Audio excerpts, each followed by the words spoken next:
கர்த்தர் நல்லவர், கர்த்தரே நல்லவர். அவரை துதியுங்கள், அவர் கிருபை என்றும் உள்ளது. ஸ்தோத்திரம் ஆண்டவரே. அப்பா தகப்பனே, இந்த மாதம் கடைசியில் எங்களை நீர் கொன்று வந்து நிறுத்தின கிருபைக்காக நன்றி அப்பா. ஒவ்வொரு நாளும் நீர் எங்களை கண்மணி போல பாதுகாக்கிற தேவனாய் இருக்கிறீங்க ஆண்டவரே. அப்பா, நாங்கள் உமது சமூகத்தில் வந்து இருப்பது ஆண்டவரே எவ்வளவு மன மகிழ்ச்சி ஆண்டவரே. உம்மை துதிப்பது எவ்வளவு மன மகிழ்ச்சி ஆண்டவரே. அப்பா, சிங்காசனத்தில் வீட்டிருக்கிற நல்ல தகப்பனை நாங்கள் துதிக்கிறோம். கனத்துக்குரியவரை நாங்கள் துதிக்கிறோம். மகத்துக்குரியவரை நாங்கள் துதிக்கிறோம். தேவாதி தேவரை நாங்கள் துதிக்கிறோம். ஸ்தோத்திரம் ஆண்டவரே. அப்பா தகப்பனே, நீர் எங்களோடு வாசம் செய்யுங்கள் ஆண்டவரே. ஆவியானவர் இந்த இடத்தில் இடைபடும்படியாய் நாங்கள் செபிக்கிறோம் ஆண்டவரே. ஆவியானவர் எங்களை நீர் ஆண்டவரை வழி நடத்தும்படியாய் நாங்கள் செபிக்கிறோம் ஆண்டவரே. வந்திருக்கிறவர்கள் ஒவ்வொருவர் மேலும் தேவ ஆவி அக்கினி இறங்கும்படியாய் நாங்கள் செபிக்கிறோம் ஆண்டவரே. அப்பா தகப்பனே, எங்களுடைய எண்ணங்கள் சிந்தனைகள் எங்கும் சிதறியடிக்காதபடி ஒரு மனதோடு தேவனை நோக்கி இருக்க நீர் எங்களுக்கு உதவி செய்யுங்கப்பா. அப்பா, நீங்கள் நடத்துங்க ஆண்டவரே. அப்பா, எங்களுடைய குற்ற குறைகளை ஆவையும் நீங்க மன்னிங்க ஐயா. அப்பா, நீர் செய்த நன்மைகள் எங்கள் வாழ்க்கையில் நாங்கள் நினைக்கிறோம் ஆண்டவரே. அதற்காக நாங்கள் நன்றி செலுத்துகிறோம் ஐயா. அப்பா, உமக்கு சோஸ்தரிக்கிறோம் ஆண்டவரே, துதிகரிக்கிறோம் ஆண்டவரே. அப்பா, பரிசுத்தர் பரிசுத்தர் பரிசுத்தர் ஆண்டவரே. அப்பா, பரிசுத்தராய் இருக்கிறீர் அப்பா. எங்கள் ஒவ்வொருவரை நீங்க பரிசுத்தப்படுத்துங்க தகப்பனே. அப்பா, உமது கரங்கள் எங்கள் மேல் இருந்து ஆண்டவரே எங்களை தூய்மையாக்குங்க ஆண்டவரே. அப்பா, எங்களுடைய இருதயங்களை நீங்க சுத்திகரிங்க ஆண்டவரே. ஸ்தோத்திரம் ஆண்டவரே. அன்பின் பரலோக தகப்பனே, உம்மை நாங்கள் வரவேற்கிறோம் ஆண்டவரே. பரிசுத்த ஆவியானவரே, உம்மை நாங்கள் வரவேற்கிறோம் ஐயா. இந்த இடம் முழுமையாக ஆண்டவரே உமது கிருபையினால் நீர் நிரப்பும்படியாய் நாங்கள் செபிக்கிறோம் ஆண்டவரே. ஸ்தோத்திரம் ஐயா, ஸ்தோத்திரம். ஹல்லேலூயா. நன்றி இயேசுவே. எந்தன் கண்மலையானவரே, என்னை காக்கும் தெய்வம் நீரே. எந்தன் கண்மலையானவரே, என்னை காக்கும் தெய்வம் நீரே. வல்லமை மாட்சிமை நிறைந்தவரே, மகிமைக்கு பாத்திரரே. வல்லமை மாட்சிமை நிறைந்தவரே, மகிமைக்கு பாத்திரரே. ஆராதனை உமக்கே, ஆராதனை உமக்கே, ஆராதனை உமக்கே, ஆராதனை உமக்கே, ஆராதனை உமக்கே, ஆராதனை உமக்கே, ஆராதனை உமக்கே, ஆராதனை உமக்கே. உந்தன் சிறகுகளின் நிழலில் என்றென்றும் மகிழ செய்தி. உந்தன் சிறகுகளின் நிழலில் என்றென்றும் மகிழ செய்தி. துணையாளரே, துதிக்கு பாத்திரரே. துணையாளரே, துதிக்கு பாத்திரரே. ஆராதனை உமக்கே, ஆராதனை உமக்கே, ஆராதனை உமக்கே, ஆராதனை உமக்கே, ஆராதனை உமக்கே, ஆராதனை உமக்கே, ஆராதனை உமக்கே, ஆராதனை உமக்கே. எந்தன் பலவீன நேரங்களில் உம் கிருபை தந்தீரையா எங்கள் பலவீன நேரங்களில் உம் கிருபை தந்தீரையா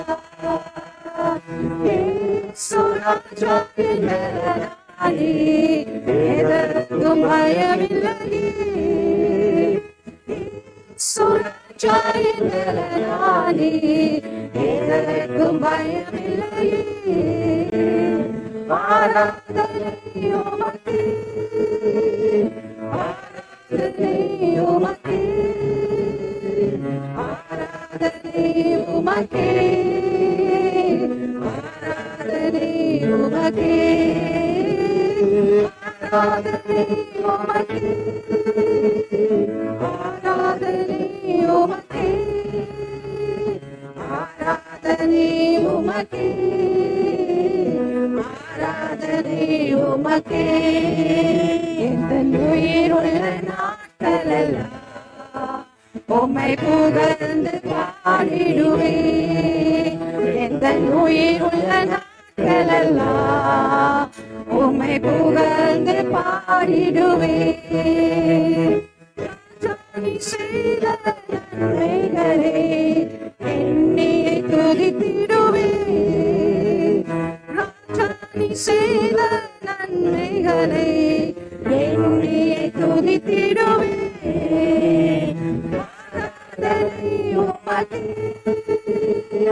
ஆராதனை உமக்கே ஆராதனை உமக்கே ஆராதனை உமக்கே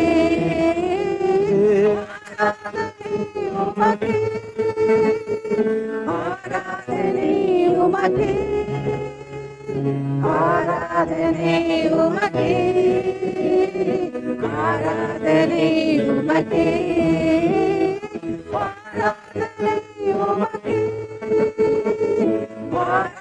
ஆராதனை உமக்கே ஆராதனை உமக்கே ஆராதனை உமக்கே நன்றி செலுத்துகிறோம் பரிசுத்த ஒருவருக்கே நாங்கள் ஆராதனை செலுத்துகிறோம். உயிருள்ள நாட்கள் எல்லாம் மக்கே நாங்கள் ஆராதிக்கிறோம் ஐயா. அப்பா நீர் எங்கள் மத்தியில் நீ நிற்பதற்காய் நன்றி ஆண்டவரே. எங்களோடு கூட இருந்து நடத்துகிற தேவனாய் இருக்கிறீர் ஆண்டவரே. அப்பா நீர் பரிசுத்தர் பரிசுத்தர் ஆண்டவரே. அப்பா எங்களை சுத்திகரிக்கிற தேவராய் இருக்கிறீர் ஆண்டவரே. ஓ அல்லேலூயா நன்றி இயேசுவே உம்மை நாங்கள் துதிக்கிறோம் ஆண்டவரே. நன்றி செலுத்துகிறோம் பரிசுத்தரே நன்றி செலுத்துகிறோம் ஆண்டவரே நன்றி செலுத்துகிறோம் தேவாவியானவரே உம்முடைய அளவில் அன்புக்காகவும் உம்முடைய கிருபைக்காகவும் உம்முடைய அளவில் அன்பின் ஐக்கியத்துக்காகவும் உமக்கு நன்றி செலுத்துகிறோம் ஆண்டவர் ஆமென் ஸ்தோத்திரிக்கிறோம் நீர் நல்லவர் சர்வ வல்லவர் தேவனாக இருக்க எங்கள் மத்தியில் இருக்கிற ஆண்டவர் நீ அசைவாடுகிற தேவனாக இருக்க ஜீவனுள்ள தேவனாக இருக்கிற ஆண்டவர் அப்பா எங்கள் மத்தியில இருந்து தகப்பனே எங்களை பலப்படுத்துகிற தேவனாக இருக்கிற ஆண்டவர் கண்கள் எப்போதும் எங்களை நோக்கி பார்த்து கொண்டே இருப்பதற்காக நமக்கு நன்றி செலுத்துகிறோம் ஆண்டவர் எல்லாம் சூழ்நிலைகளும் ஆண்டவரே எங்களை பாதுகாக்கிற தேவனாக கண்கள் தகப்பனே அழகான கண்கள் ஆண்டவரே எப்படிப்பட்ட சூழ்நிலைகளை நாங்கள் கடந்து போனாலும் ஆண்டவரே அப்பா நீர் எங்களை பார்த்து கொண்டே இருக்கிற தேவனாக இருக்கிற இஸ்ரவேலின் தேவன் உறங்குவதும் இல்லை தூங்குவதும் இல்லை ஆண்டவரே நன்றி செலுத்துகிறோம் நன்றி ராஜா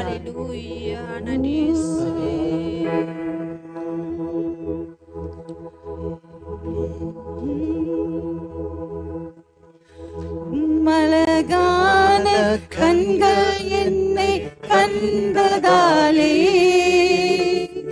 முடிந்ததென்று நினைத்த நான் உயிர் வாழ்கின்றேன் மலகான கண்கள் என்னை கண்டதாலே முடிந்ததென்று நினைத்த நான் உயிர் வாழ்கின்றேன் யாரும் அறியாத என்னை நன்றாய்ந்து தேடி வந்த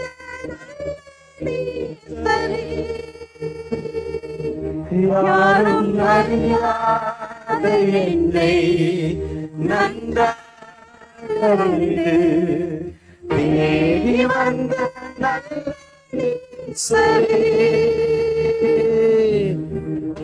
அழகான கண்கள் என்னை கண்டதாலே முடிந்ததென்று நினைத்த நான் உயிர்வாகின்றேன். அழகான கண்கள் என்னை கண்டதாலே முடிந்ததென்று நினைத்த நான் உயிர்வாகின்றேன்.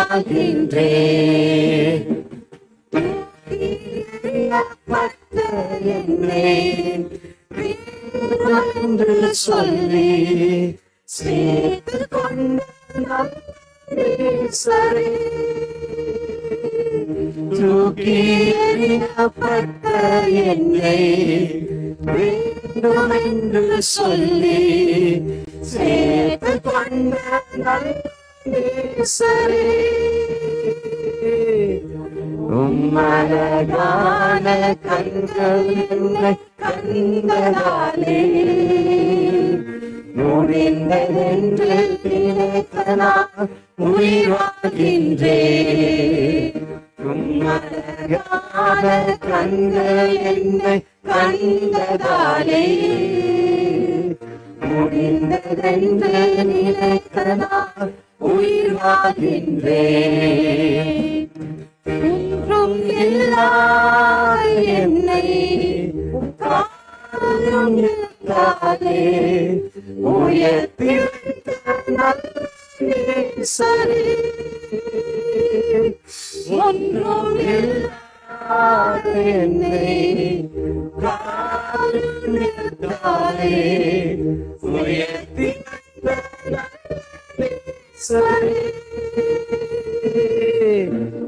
அழகான கண்கள் என்னை கண்டதாலே முடிந்ததென்று நினைத்த நான் உயிர்வாகின்றேன். அழகான கண்கள் என்னை கண்டதாலே முடிந்ததென்று நினைத்த நான் உயிர்வாகின்றேன். யாரும் அறியாத என்னை நன்றாக தேடி வந்த சரி யாரும் அறியாத என்னை நன்றாக தேடி வந்த சரி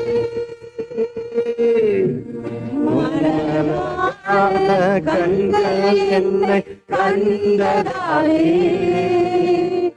முடிந்ததென்று நினைத்த நான் உயிர்வாகின்றேன்.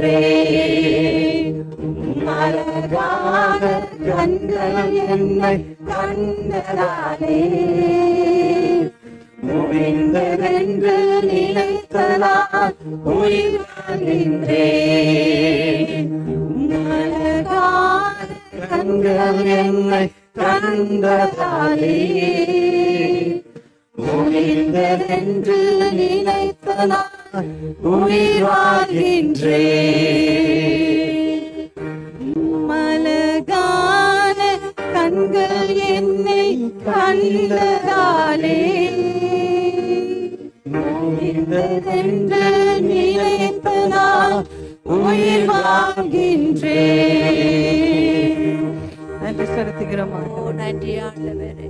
அப்பா அழகான கண்களால் நீர் எங்களை நோக்கி பார்த்தீரையா. அப்பா நாங்கள் தூக்கி எறியப்பட்ட எங்களை நீர் ஆண்டவரே எடுத்துக்கொண்ட தேவனாய் இருக்கிறீர் ஐயா. அப்பா பாவக்கரைகள் இருந்து எங்களை தூய்மையாக்கி எங்களை எடுத்து நடத்தின தேவனாய் இருக்கிறீர் ஐயா. அப்பா நீர் எங்களை பரிசுத்தப்படுத்தின தேவன் ஆண்டவரே, எங்களை சுத்திகரிச்ச தேவன் ஆண்டவரே. அப்பா உமது கரங்கள் எங்கள் மேல் இருப்பதற்காய் நன்றி ஆண்டவரே. எங்களை நடத்தி கொண்டு போறதற்காய் நன்றி ஆண்டவரே. அப்பா உம்மை நாங்கள் சோஸ்தரிக்கிறோம் ஆண்டவரே. ஹல்லேலூயா. நன்றி ஆண்டவரே. வேத வாசிப்பு நேரம். வாசிப்பவங்க முன்னுக்கு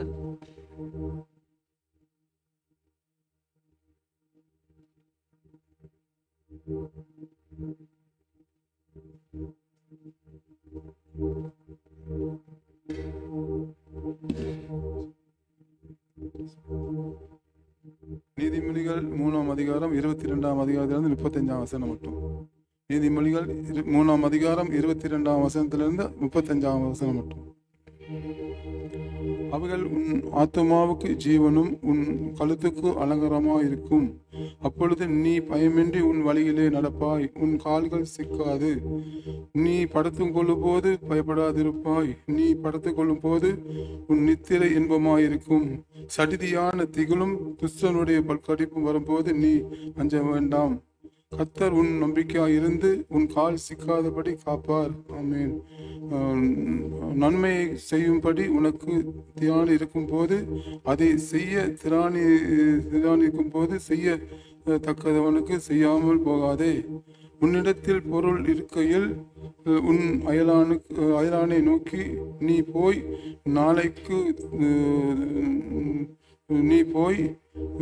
நாளைக்கு வா, நாளைக்கு தருகிறேன் என்று சொல்லாதே. அச்சமின்றி உன்னிடத்தில் வாசம் பண்ணுகிற உன் அயலானுக்கு விரோதமாய் தீங்கு நினையாதே. ஒருவன் உனக்கு தீங்கு செய்யாதிருக்க காரணமின்றி அவன் மேல் வழக்காடாதே. கொடுமை உள்ளவன் மேல் பொறாமை கொள்ளாதே. அவனுடைய வழியில் ஒன்றும் தெரிந்து கொள்ளாதே. மாறுபாடு உள்ளவன் கர்த்தருக்கு அருவருப்பானவன். நீதிமானோடே வழக்காடுகிறவன் நீதிமானோடனே அவனுடைய ரகசியம் இருக்கிறது. துன்மார்க்கனுடைய வீட்டில் கர்த்தருடைய சாபம் இருக்கிறது.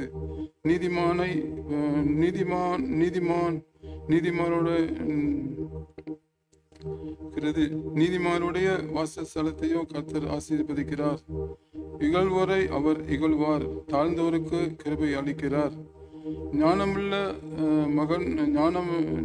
ஞானமுள்ளவன் கணத்தை சுகந்தரிப்பார்கள், மதிக்கேடரோ கனவீனத்தை அடைவார்கள். வார்த்தை.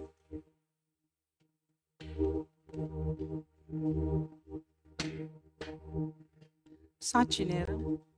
சாட்சி யாருக்காக இருந்தா பகிர்ந்து கொள்ளலாம்.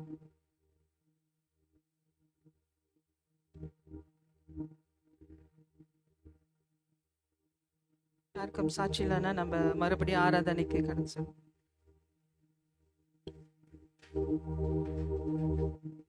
நன்றி செலுத்துகிறோம் ஆண்டவரே. நன்றி நன்றி நன்றி.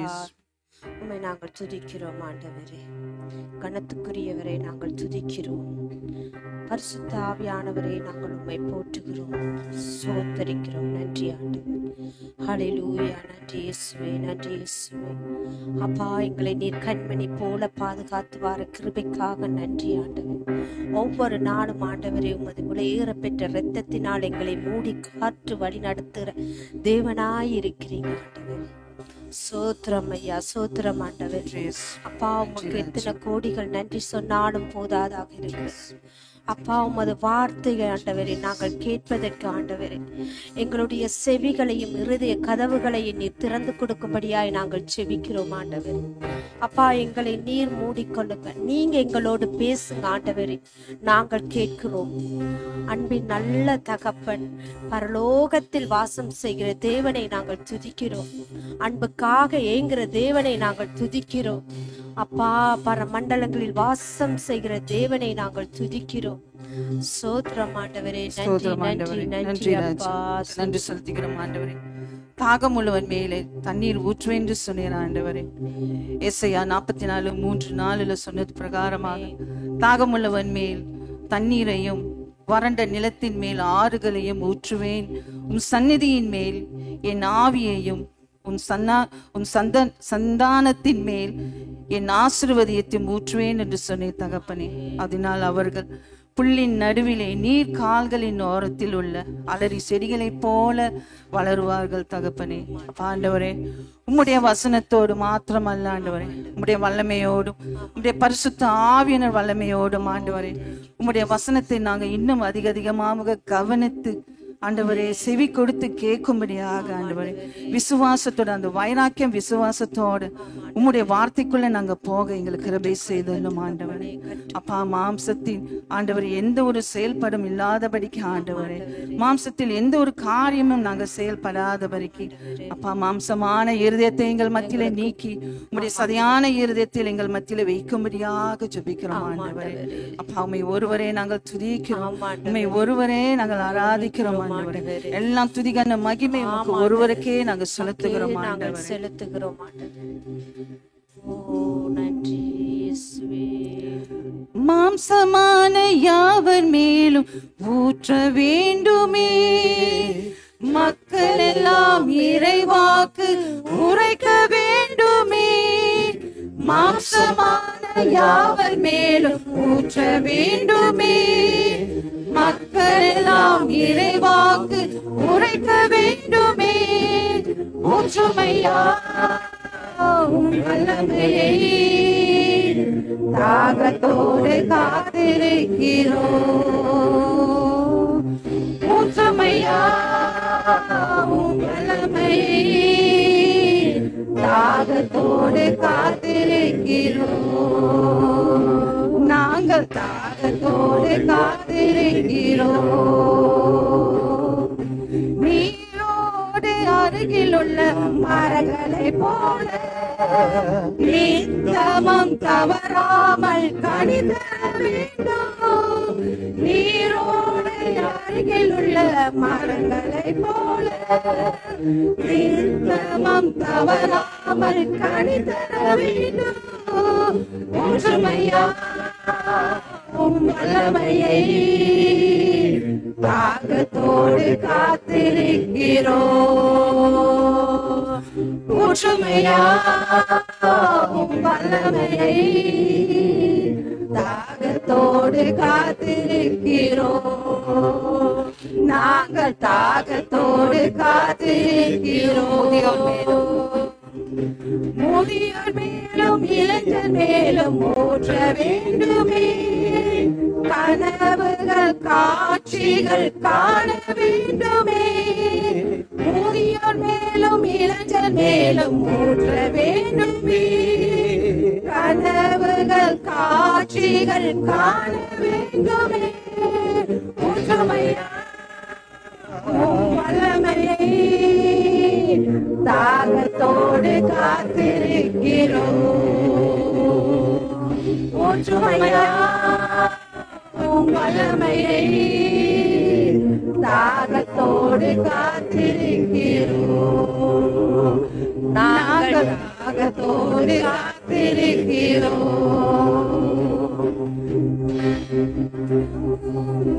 வல்லமையை தாகத்தோடு காத்திருக்கிறோம்.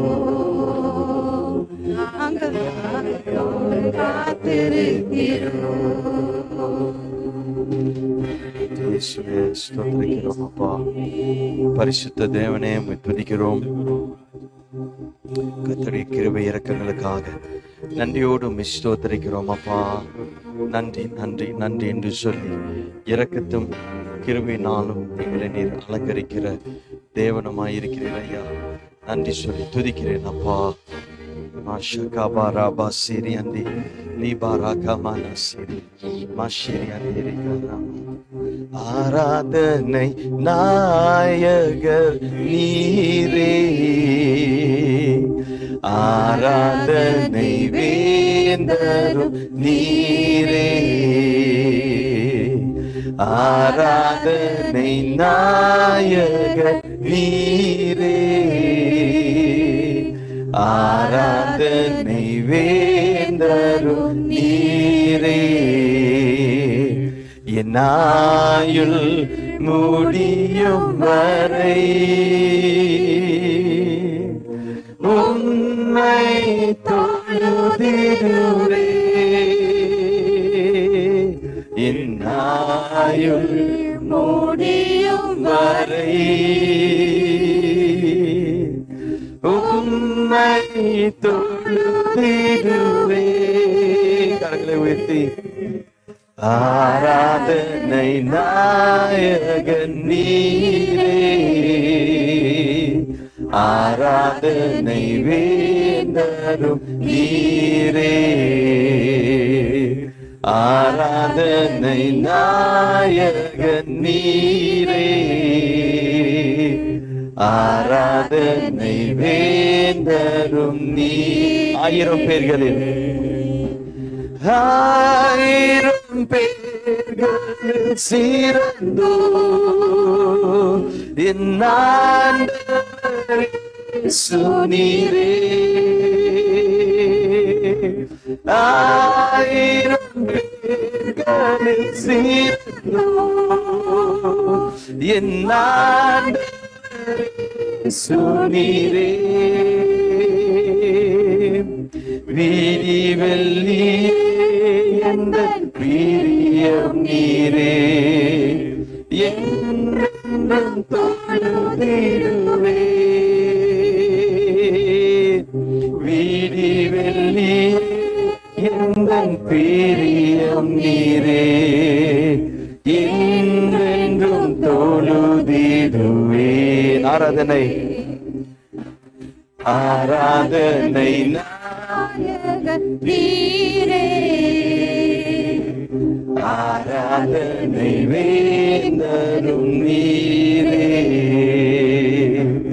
ஆராதனை நாயகன் நீரே, ஆராதனை வேந்தரும் நீரே,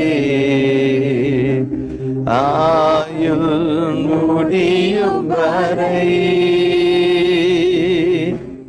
உம்மை தொழுதிடுவே, ஆயுள் முடியும் வரை உம்மை தொழுதிடுவே. மாந்தர்கள் போற்றிடும், மாந்தர்கள் போற்றிடும் தெய்வம், மகிமையின் தேவன் நீரே, மாந்தர்கள் போற்றிடும் தெய்வம், மகிமையின் தேவன் நீரே, முழங்காயாவுமே முடங்கிடுதே, மகிழ்வுடன் துதித்திடவே, முழங்காயாவுமே முடங்கிடுதே, மகிழ்வுடன் துதித்திடவே, ஆராதனை நாயகன் நீரே, ஆராதனை வேந்தரும் நீரே, ஆராதனை நாயகன் நீரே, ஆராதனை வேந்தரும் நீரே, என்னாயுள் முடியும் வரை உம்மை தொழுதிடுவே, ஆயுள் முடியும் வரை உம்மை தொழுதிடுவேன். ஆயுள் முடியும் வரை, என் ஆயுள் முடியும் வரை உம்மை தொழுதிடுவே, ஆராதனை நாயகன் இயேசு, ஆராதனை வேந்தரும் இயேசு, ஆராதனை நாயகர் இயேசு, ஆராதனை வேந்தரும் இயேசு. பரலோக தேவனே, நீர் கொடுத்த இந்த அருமையான நேரத்திற்காக நன்றியோடும் ஸ்தோத்திரத்தை துதித்து உயர்த்தி இந்த நேரத்தையும் திருக்கரத்துக்குள் ஒப்பு கொடுக்கிறோம். ஆவியானவர் தாமே எங்கள் மத்தியிலே நீர் இறங்கி எங்களை வழி நடத்துமாறு வேண்டுகிறோம், கேட்கிறோம், செபிக்கிறோம். கர்த்தர் இரக்கத்தின் தேவனமாய் இருக்கிறீரே, ஆகியால் உம்மை நாங்கள் ஸ்தோத்திரித்து உயர்த்துகிறோம். கர்த்தர் செய்த சகலவித நன்மைகளுக்காக கோடி நன்றி என்று சொல்லி செபிக்கிறோம், ஒப்பு கொடுக்கிறோம்.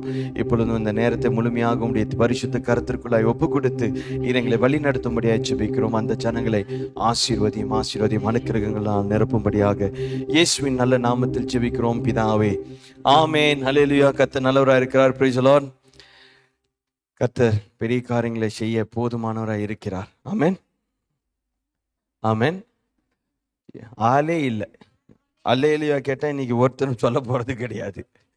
ஆமென். கர்த்தர் நல்லவராய் இருக்கிறார். இந்த மாதத்தோட இறுதியில நம்ம இருக்கிறோம். கர்த்தர் நமக்கு இந்த நாளிலும் கூட நல்ல வசனங்கள் வார்த்தைகளை கொடுத்து நம்மளை தொடர்ந்து நடத்த போதுமானவராக இருக்கிறார். இந்த மாதத்திலோட வாக்கு தத்துவம் வசனம் எங்க இருக்குது? உபாகமம் 7வது அதிகாரம் வசனம் 9. வாசிங்க. ஆகையால் உன் தேவனாகிய கர்த்தரே தேவன் என்றும் தம்மில் அன்பு கூர்ந்து தமது கற்பனைகளை கை கொள்கிறவர்களுக்கு அவர் 1000 தலைமுறை மட்டும் உடன்படிக்கையும் தயவையும் காக்கிற உண்மையுள்ள தேவன் என்றும். கர்த்தர் நமக்கு என்னவா? 1000 தலைமுறைக்கும் உடன்படிக்கையை காக்கிற தேவனாய் இருக்கிறார். He is the God who preserves the covenants for 1000 generations. அவர் 1000 தலைமுறைக்கும் அந்த உடன்படிக்கையை காக்கிறார். அப்ப இந்த உடன்படிக்கைனா என்ன அப்படின்னு சொல்லி இத ஒரு ஃபியூ வீக்ஸ் பேக் வந்துட்டு நம்ம ஆங்கில ஆராதனையில ஒரு சில காரியங்களை நான் சொல்லியிருந்தேன். அது நம்ம உங்களுக்கு பிரீஃபா கொஞ்சம் காட்டிட்டு அப்புறம் ஒரு சில மற்ற காரியங்களை நாம் பார்ப்போம். முதல்ல இந்த உடன்படிக்கைனா என்ன? அடுத்த பேஜ் போமா. உடன்படிக்கைனா என்ன அப்படின்னு பார்த்தீங்கன்னா அதுக்கப்புறம் மூவ் ஆன். ஓகே. உடன்படிக்கை என்ற இந்த நம்ம தமிழ் வார்த்தைக்கு அந்த ஒரிஜினல் எபிரேயர் மொழியில அந்த வார்த்தைக்கு வந்துட்டு பெரித் என்ற இந்த வார்த்தை பயன்படுத்தப்படுகிறது. இந்த பெரித் என்ற வார்த்தை எதிலிருந்து எடுக்கப்படுறதுன்னா பாரா என்ற அந்த வார்த்தையிலிருந்து தான் பெரித் என்ற இந்த வார்த்தை எடுக்கப்பட்டிருக்கிறது. அப்ப உடன்படிக்கை அந்த வார்த்தை இந்த பாரா அதுலேருந்து தான் வந்துட்டு முழுமையாக எடுக்கப்படுகிறது. இந்த பாராவுடைய அர்த்தம் என்னவென்று நாம் பார்ப்போம் என்றால், பாரா என்றால் தேர்ந்தெடுக்கப்படுகிறது, பிரித்தெடுக்கப்படுகிறது, அப்புறம் அதோடு கூட சேர்த்து ஆகாரங்கள் கொடுக்கப்படுகிறது, போஜனங்கள் தரப்படுகிறது.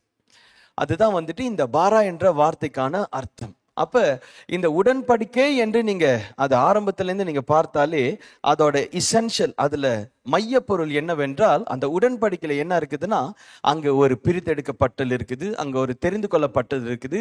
அந்த உடன்படிக்கை நிமித்தம் நமக்கு என்னன்னா நம் தேவைகள் சந்திக்கப்படுகிறது நம்மளுடைய. ஆனா அந்த ஆகாரம் சொன்னா அது வெறும் தேவை மாத்திரம் கிடையாது. இன்னைக்கு நீங்க வீட்டுல உங்களுக்கு போட்டுக்க தேங்க்யூ என்ன வீட்டுக்கு நீங்க வீட்டுல உங்களுக்கு போட்டுக்க 4 ட்ரெஸ் இருக்குன்னு வச்சுக்கோங்க. எப்படி? எத்தனை ட்ரெஸ்? நீங்க சிரிக்கிறத பார்த்தா எனக்கு தெரியும் உங்களுக்கு 4க்கு கூட தான் இருக்குன்னு எனக்கு தெரியும். சில பேர் வீட்டில் வந்துட்டு 5 வருஷத்துக்கு முன்னாடி கட்டின ஷாரியை இன்னும் திரும்பி நீங்க கட்டல, அது ஒன்றும் வந்துட்டு கபோர்டில் தூங்கிக்கிட்டு இருக்குது. அதெல்லாம் என்ன பண்ண போறீங்க? கர்த்தர் வருகைக்கு பரலோகத்துக்கு எடுத்துட்டு போக போறீங்களா?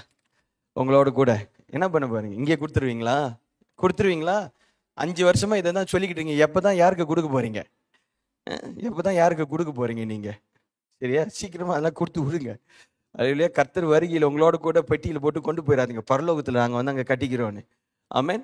அப்ப நம்மளுக்கு இன்னைக்கு போட்டுக்கு 4 துணி இருக்குன்னு வச்சுக்கோங்க. இது என்னது? இது நமக்கு தேவை, இது அத்தியாவசியம். இது இல்லாம நம்ம இன்னைக்கு என்னது வெளியில போக முடியாது. 4 துணி தாங்க இருக்குது. நமக்கு ஒரு ஊழியக்காரர் சாட்சி சொன்னாரு.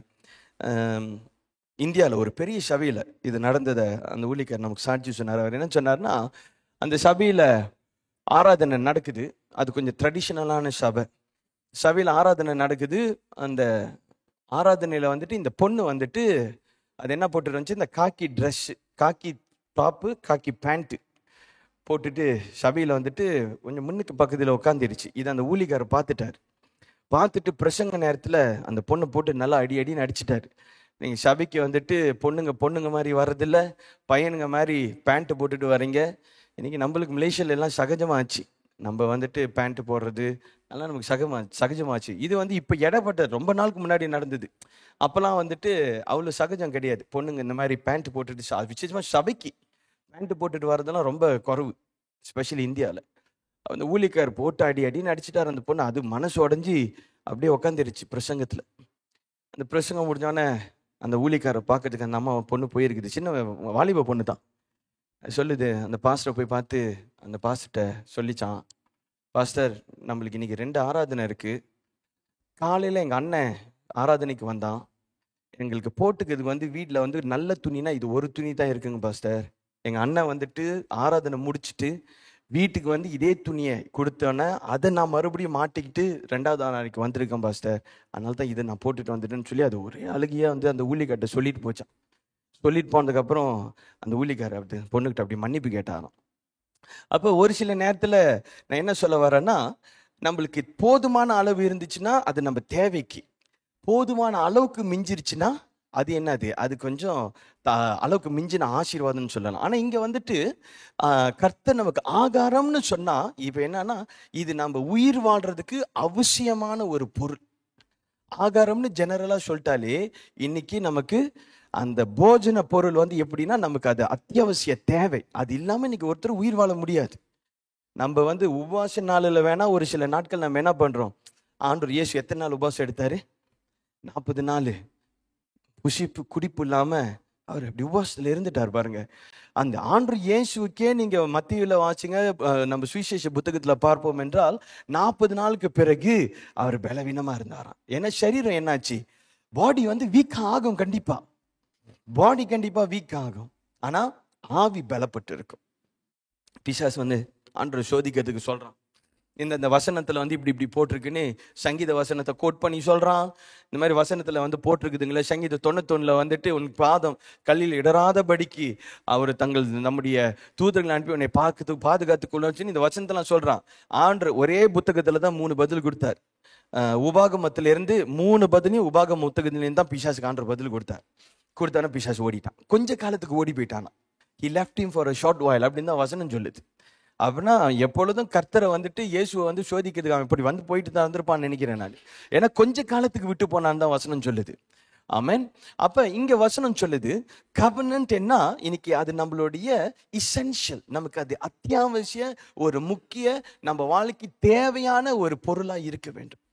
நம்ம வாழ்க்கைக்கு இன்னைக்கு நம்ம வாழ்க்கையில கவர்னன்ட், நம்ம வாலிப பசங்கிட்டலாம் இன்னைக்கு நான் மத்தியானம் பேசிட்டு இருந்தேன். நான் சொன்னேன், கர்த்தர் நமக்கு வந்துட்டு 2 காரியத்தை கொடுத்துருக்கிறார். ரேச்சல், ரெபேக்கா, ஜெசிகா எங்க?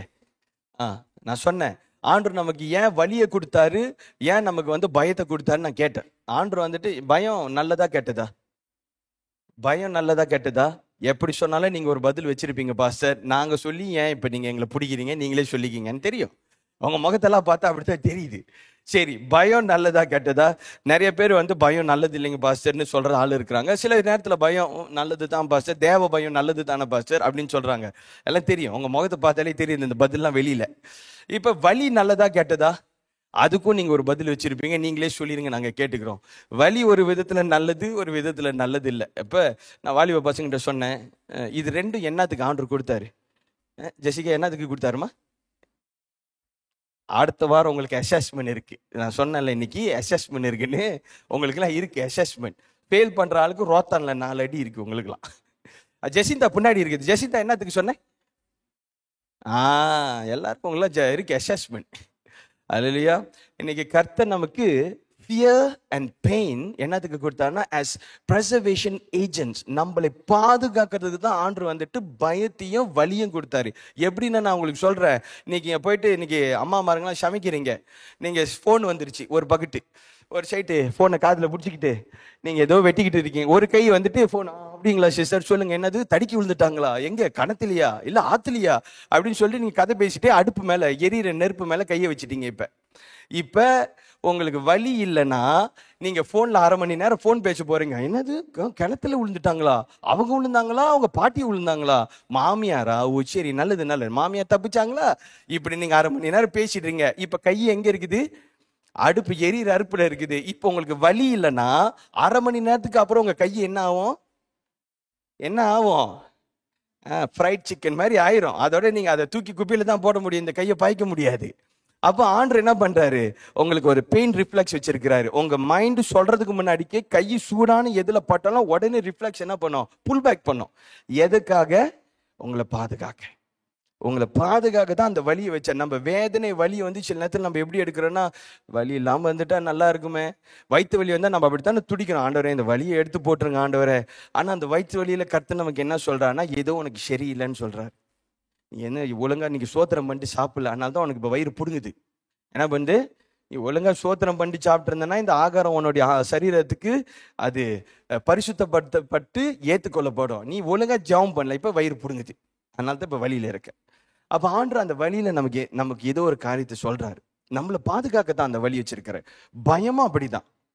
நான் வசங்கிட்ட சொன்னேன், இன்னைக்கு கர்த்தருக்கு நம்ம பயந்தோன்னா மற்றவங்களுக்கு பயப்பட தேவையில்லை, மற்ற சூழ்நிலைக்கு பயப்பட தேவையில்லை, பிசாசுக்கு பயப்பட தேவையில்லை, நாய்க்கு பயப்பட தேவையில்லை. என்னது இதெல்லாம் நான் அன்னைக்கு முந்தா நேற்று இந்த கேகே பார்க்கு ஓட போனேன். கேகே பார்க்கு ஜாக்கிங் பண்ண போனேன், வேலை முடிச்சுட்டு போனா ஒரு சின்ன பையன், 12 வயசு இருக்கும், மலைக்கார பையன், நல்லா எலும்பா இருக்கிறான், ஃபிட்டா இருக்கிறான். அவன் மான் மாதிரி குதிச்சு ஓடுறான் பாருங்க. நான் நம்ம வெயிட்டுக்கு நம்ம இதுக்கு மெதுவாக தான் ஜாகிங் பண்ணிட்டு வர முடியும். நான் மெதுவாக ஜாகிங் பண்ணிட்டு வந்தா அவன் எனக்கு முன்னாடி எங்கேயோ ஓடிட்டான். அப்புறம் அவன் மெதுவாக நடந்து வரான் பாருங்க, ரஷ் பண்ணிக்கிட்டே. நான் மெதுவாக ஓடி அவனை தாண்டிட்டேன். அப்புறம் கொஞ்சம் தூரம் போனான்னு திரும்பி அவன் வேகமாக ஓடி நம்ம தாண்டி முன்னாடி வரைக்கும் போயிட்டான்.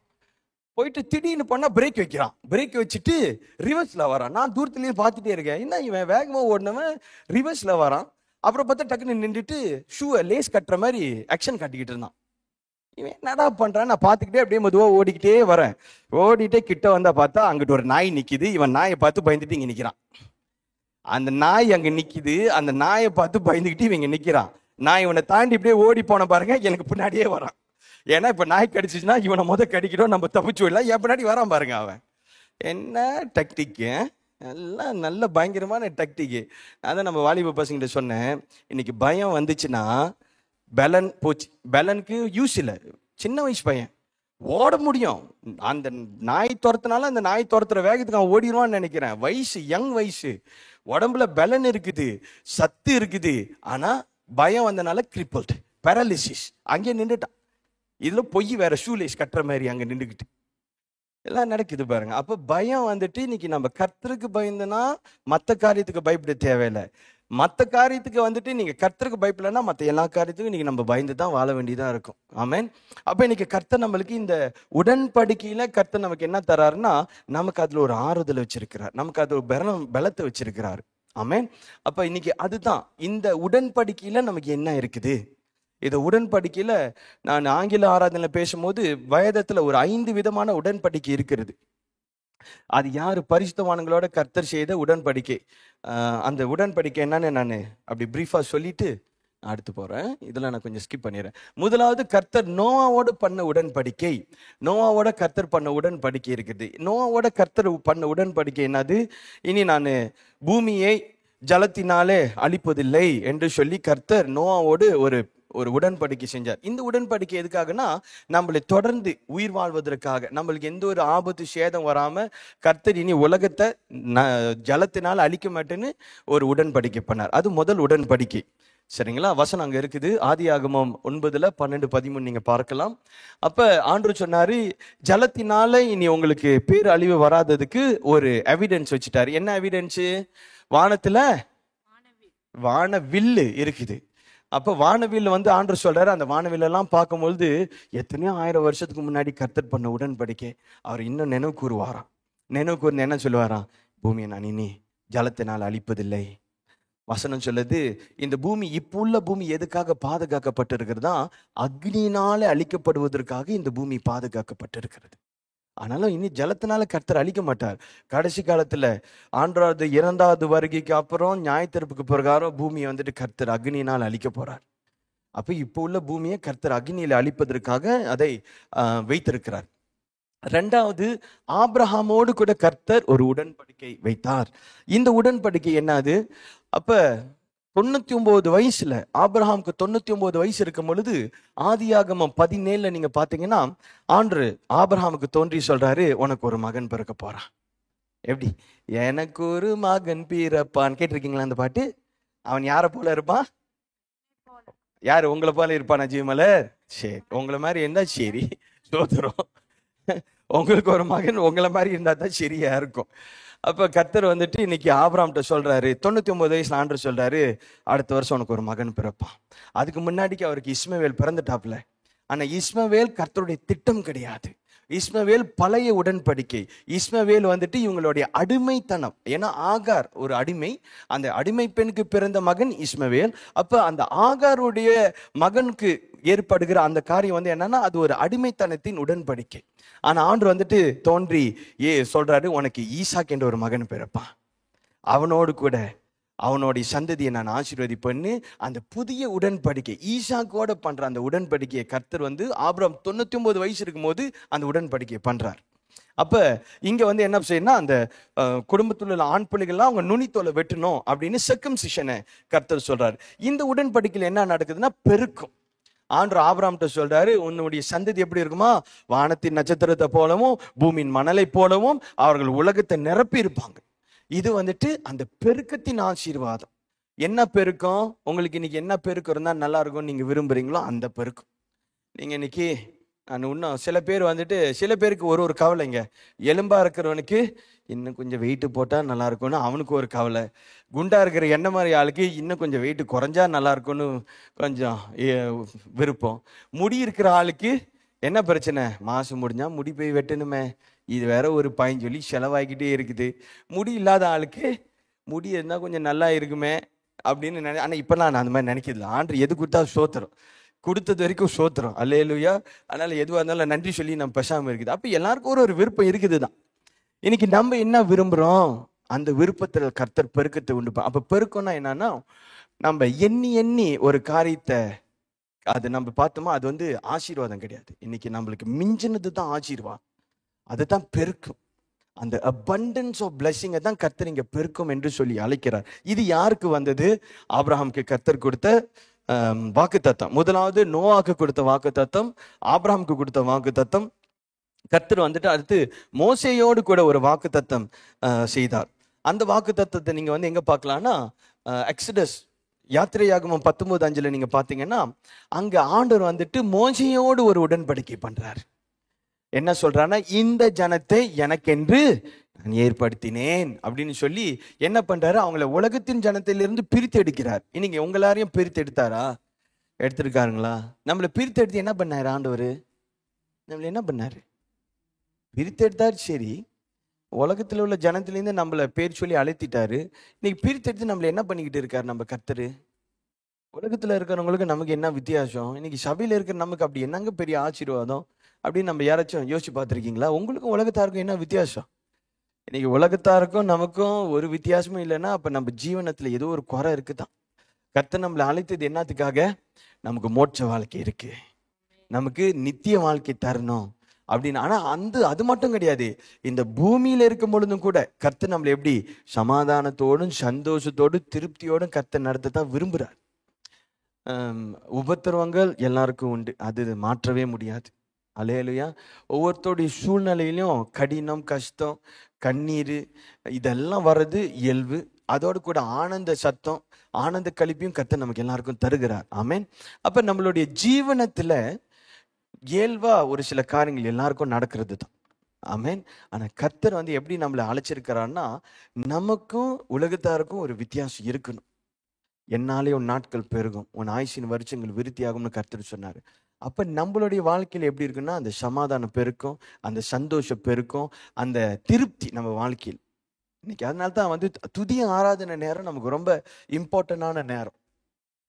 துதி ஆராதனை, துதினா ஆராதனை. நம்ம என்னன்னா, அந்த துதி ஆராதனை வந்து கர்த்தரை நம்ம துதிக்கிற நேரம், கர்த்தருக்கு நன்றி சொல்லுற நேரம். ஆனால் தான் நான் துதி நேரத்தில், ஆராதனை நேரத்தில் சில பாட்டுகள்லாம் நான் அவாய்ட் பண்ணுவேன்.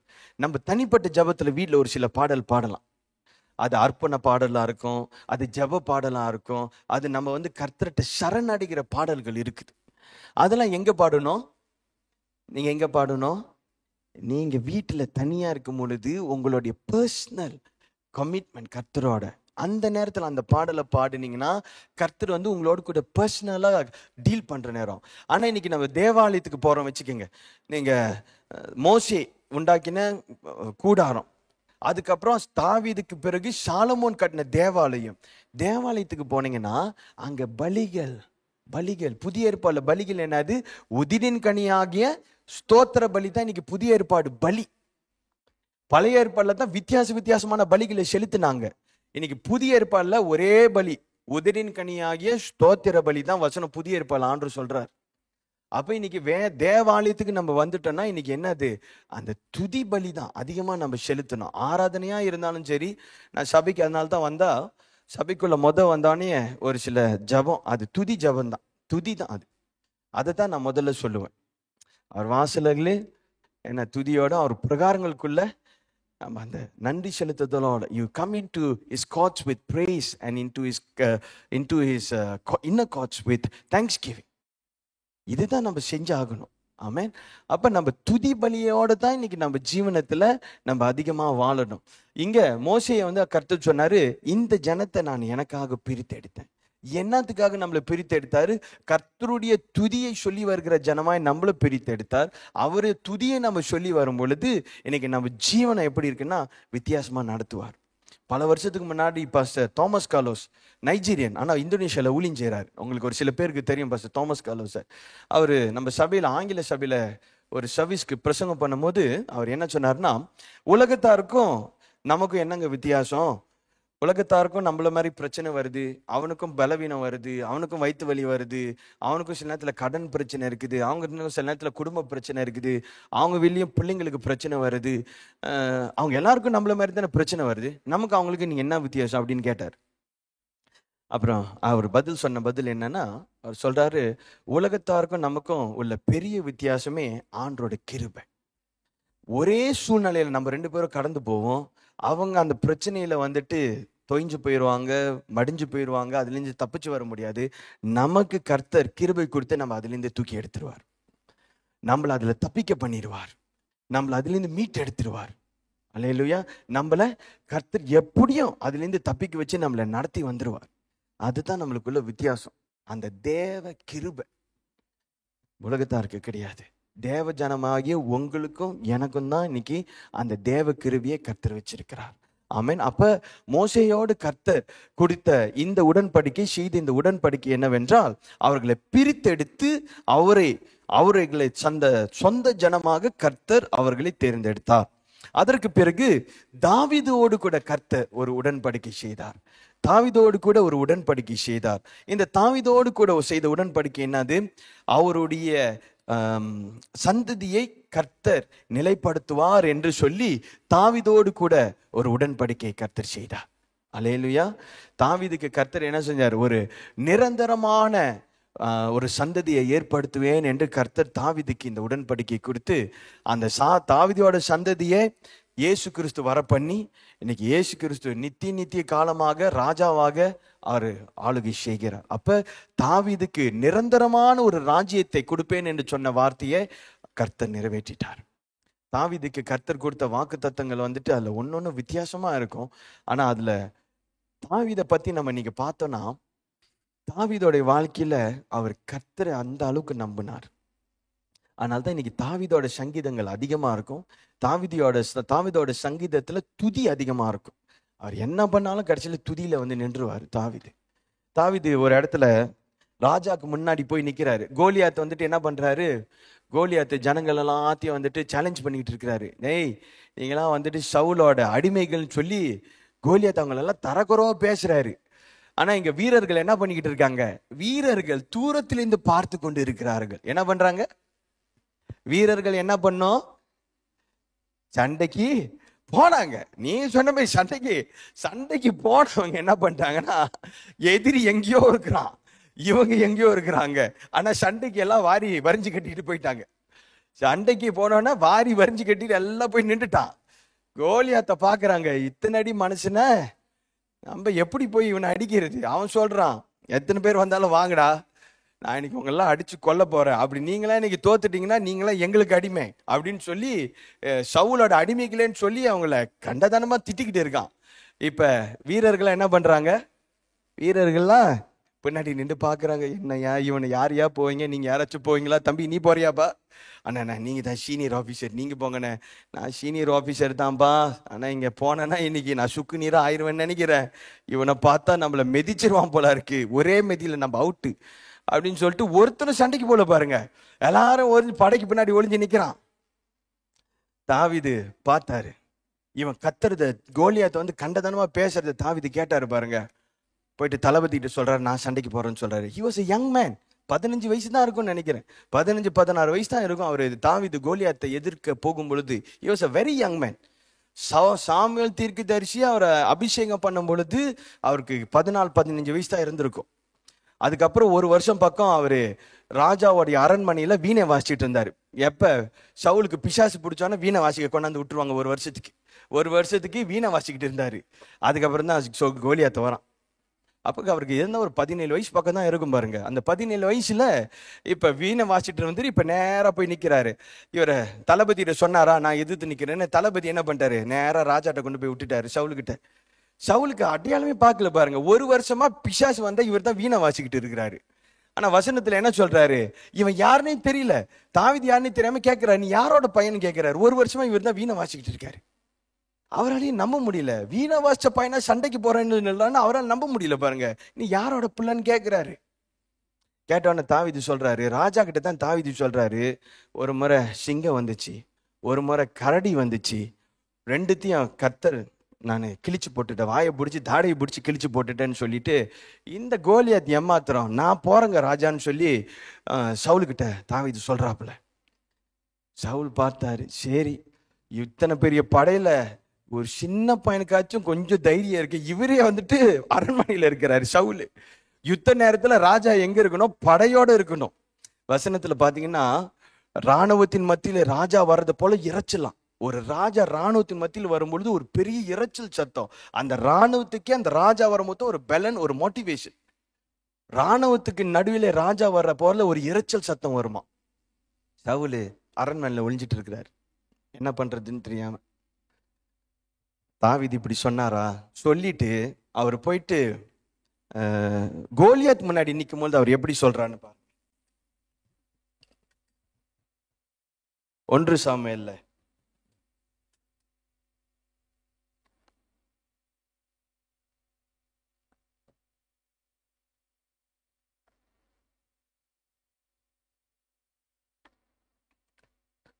1 சாமுவேல் 17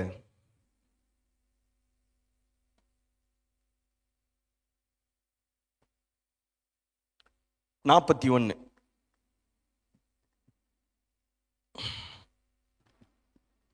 பெலிஸ்தனும் நடந்து தாவீது அண்டைக்கு கிட்ட வந்தான். பரிசையை பிடிக்கிறவன் அவனுக்கு முன்னாக நடந்தான். பெலிஸ்தன் சுற்றி பார்த்து தாவீதை கண்டு, அவன் இளைஞனும் சௌந்தரிய ரூபமான சிவந்த மேனியுள்ளவனுமாய் இருந்தபடியினால் அவனை அசட்டை பண்ணினான். பெலிஸ்தன் தாவீதை பார்த்து, நீ தடிகளோடு என்னிடத்தில் வர நான் நாயா என்று சொல்லி அவன் தன் தேவர்களை கொண்டு தாவீதை சபித்தான்.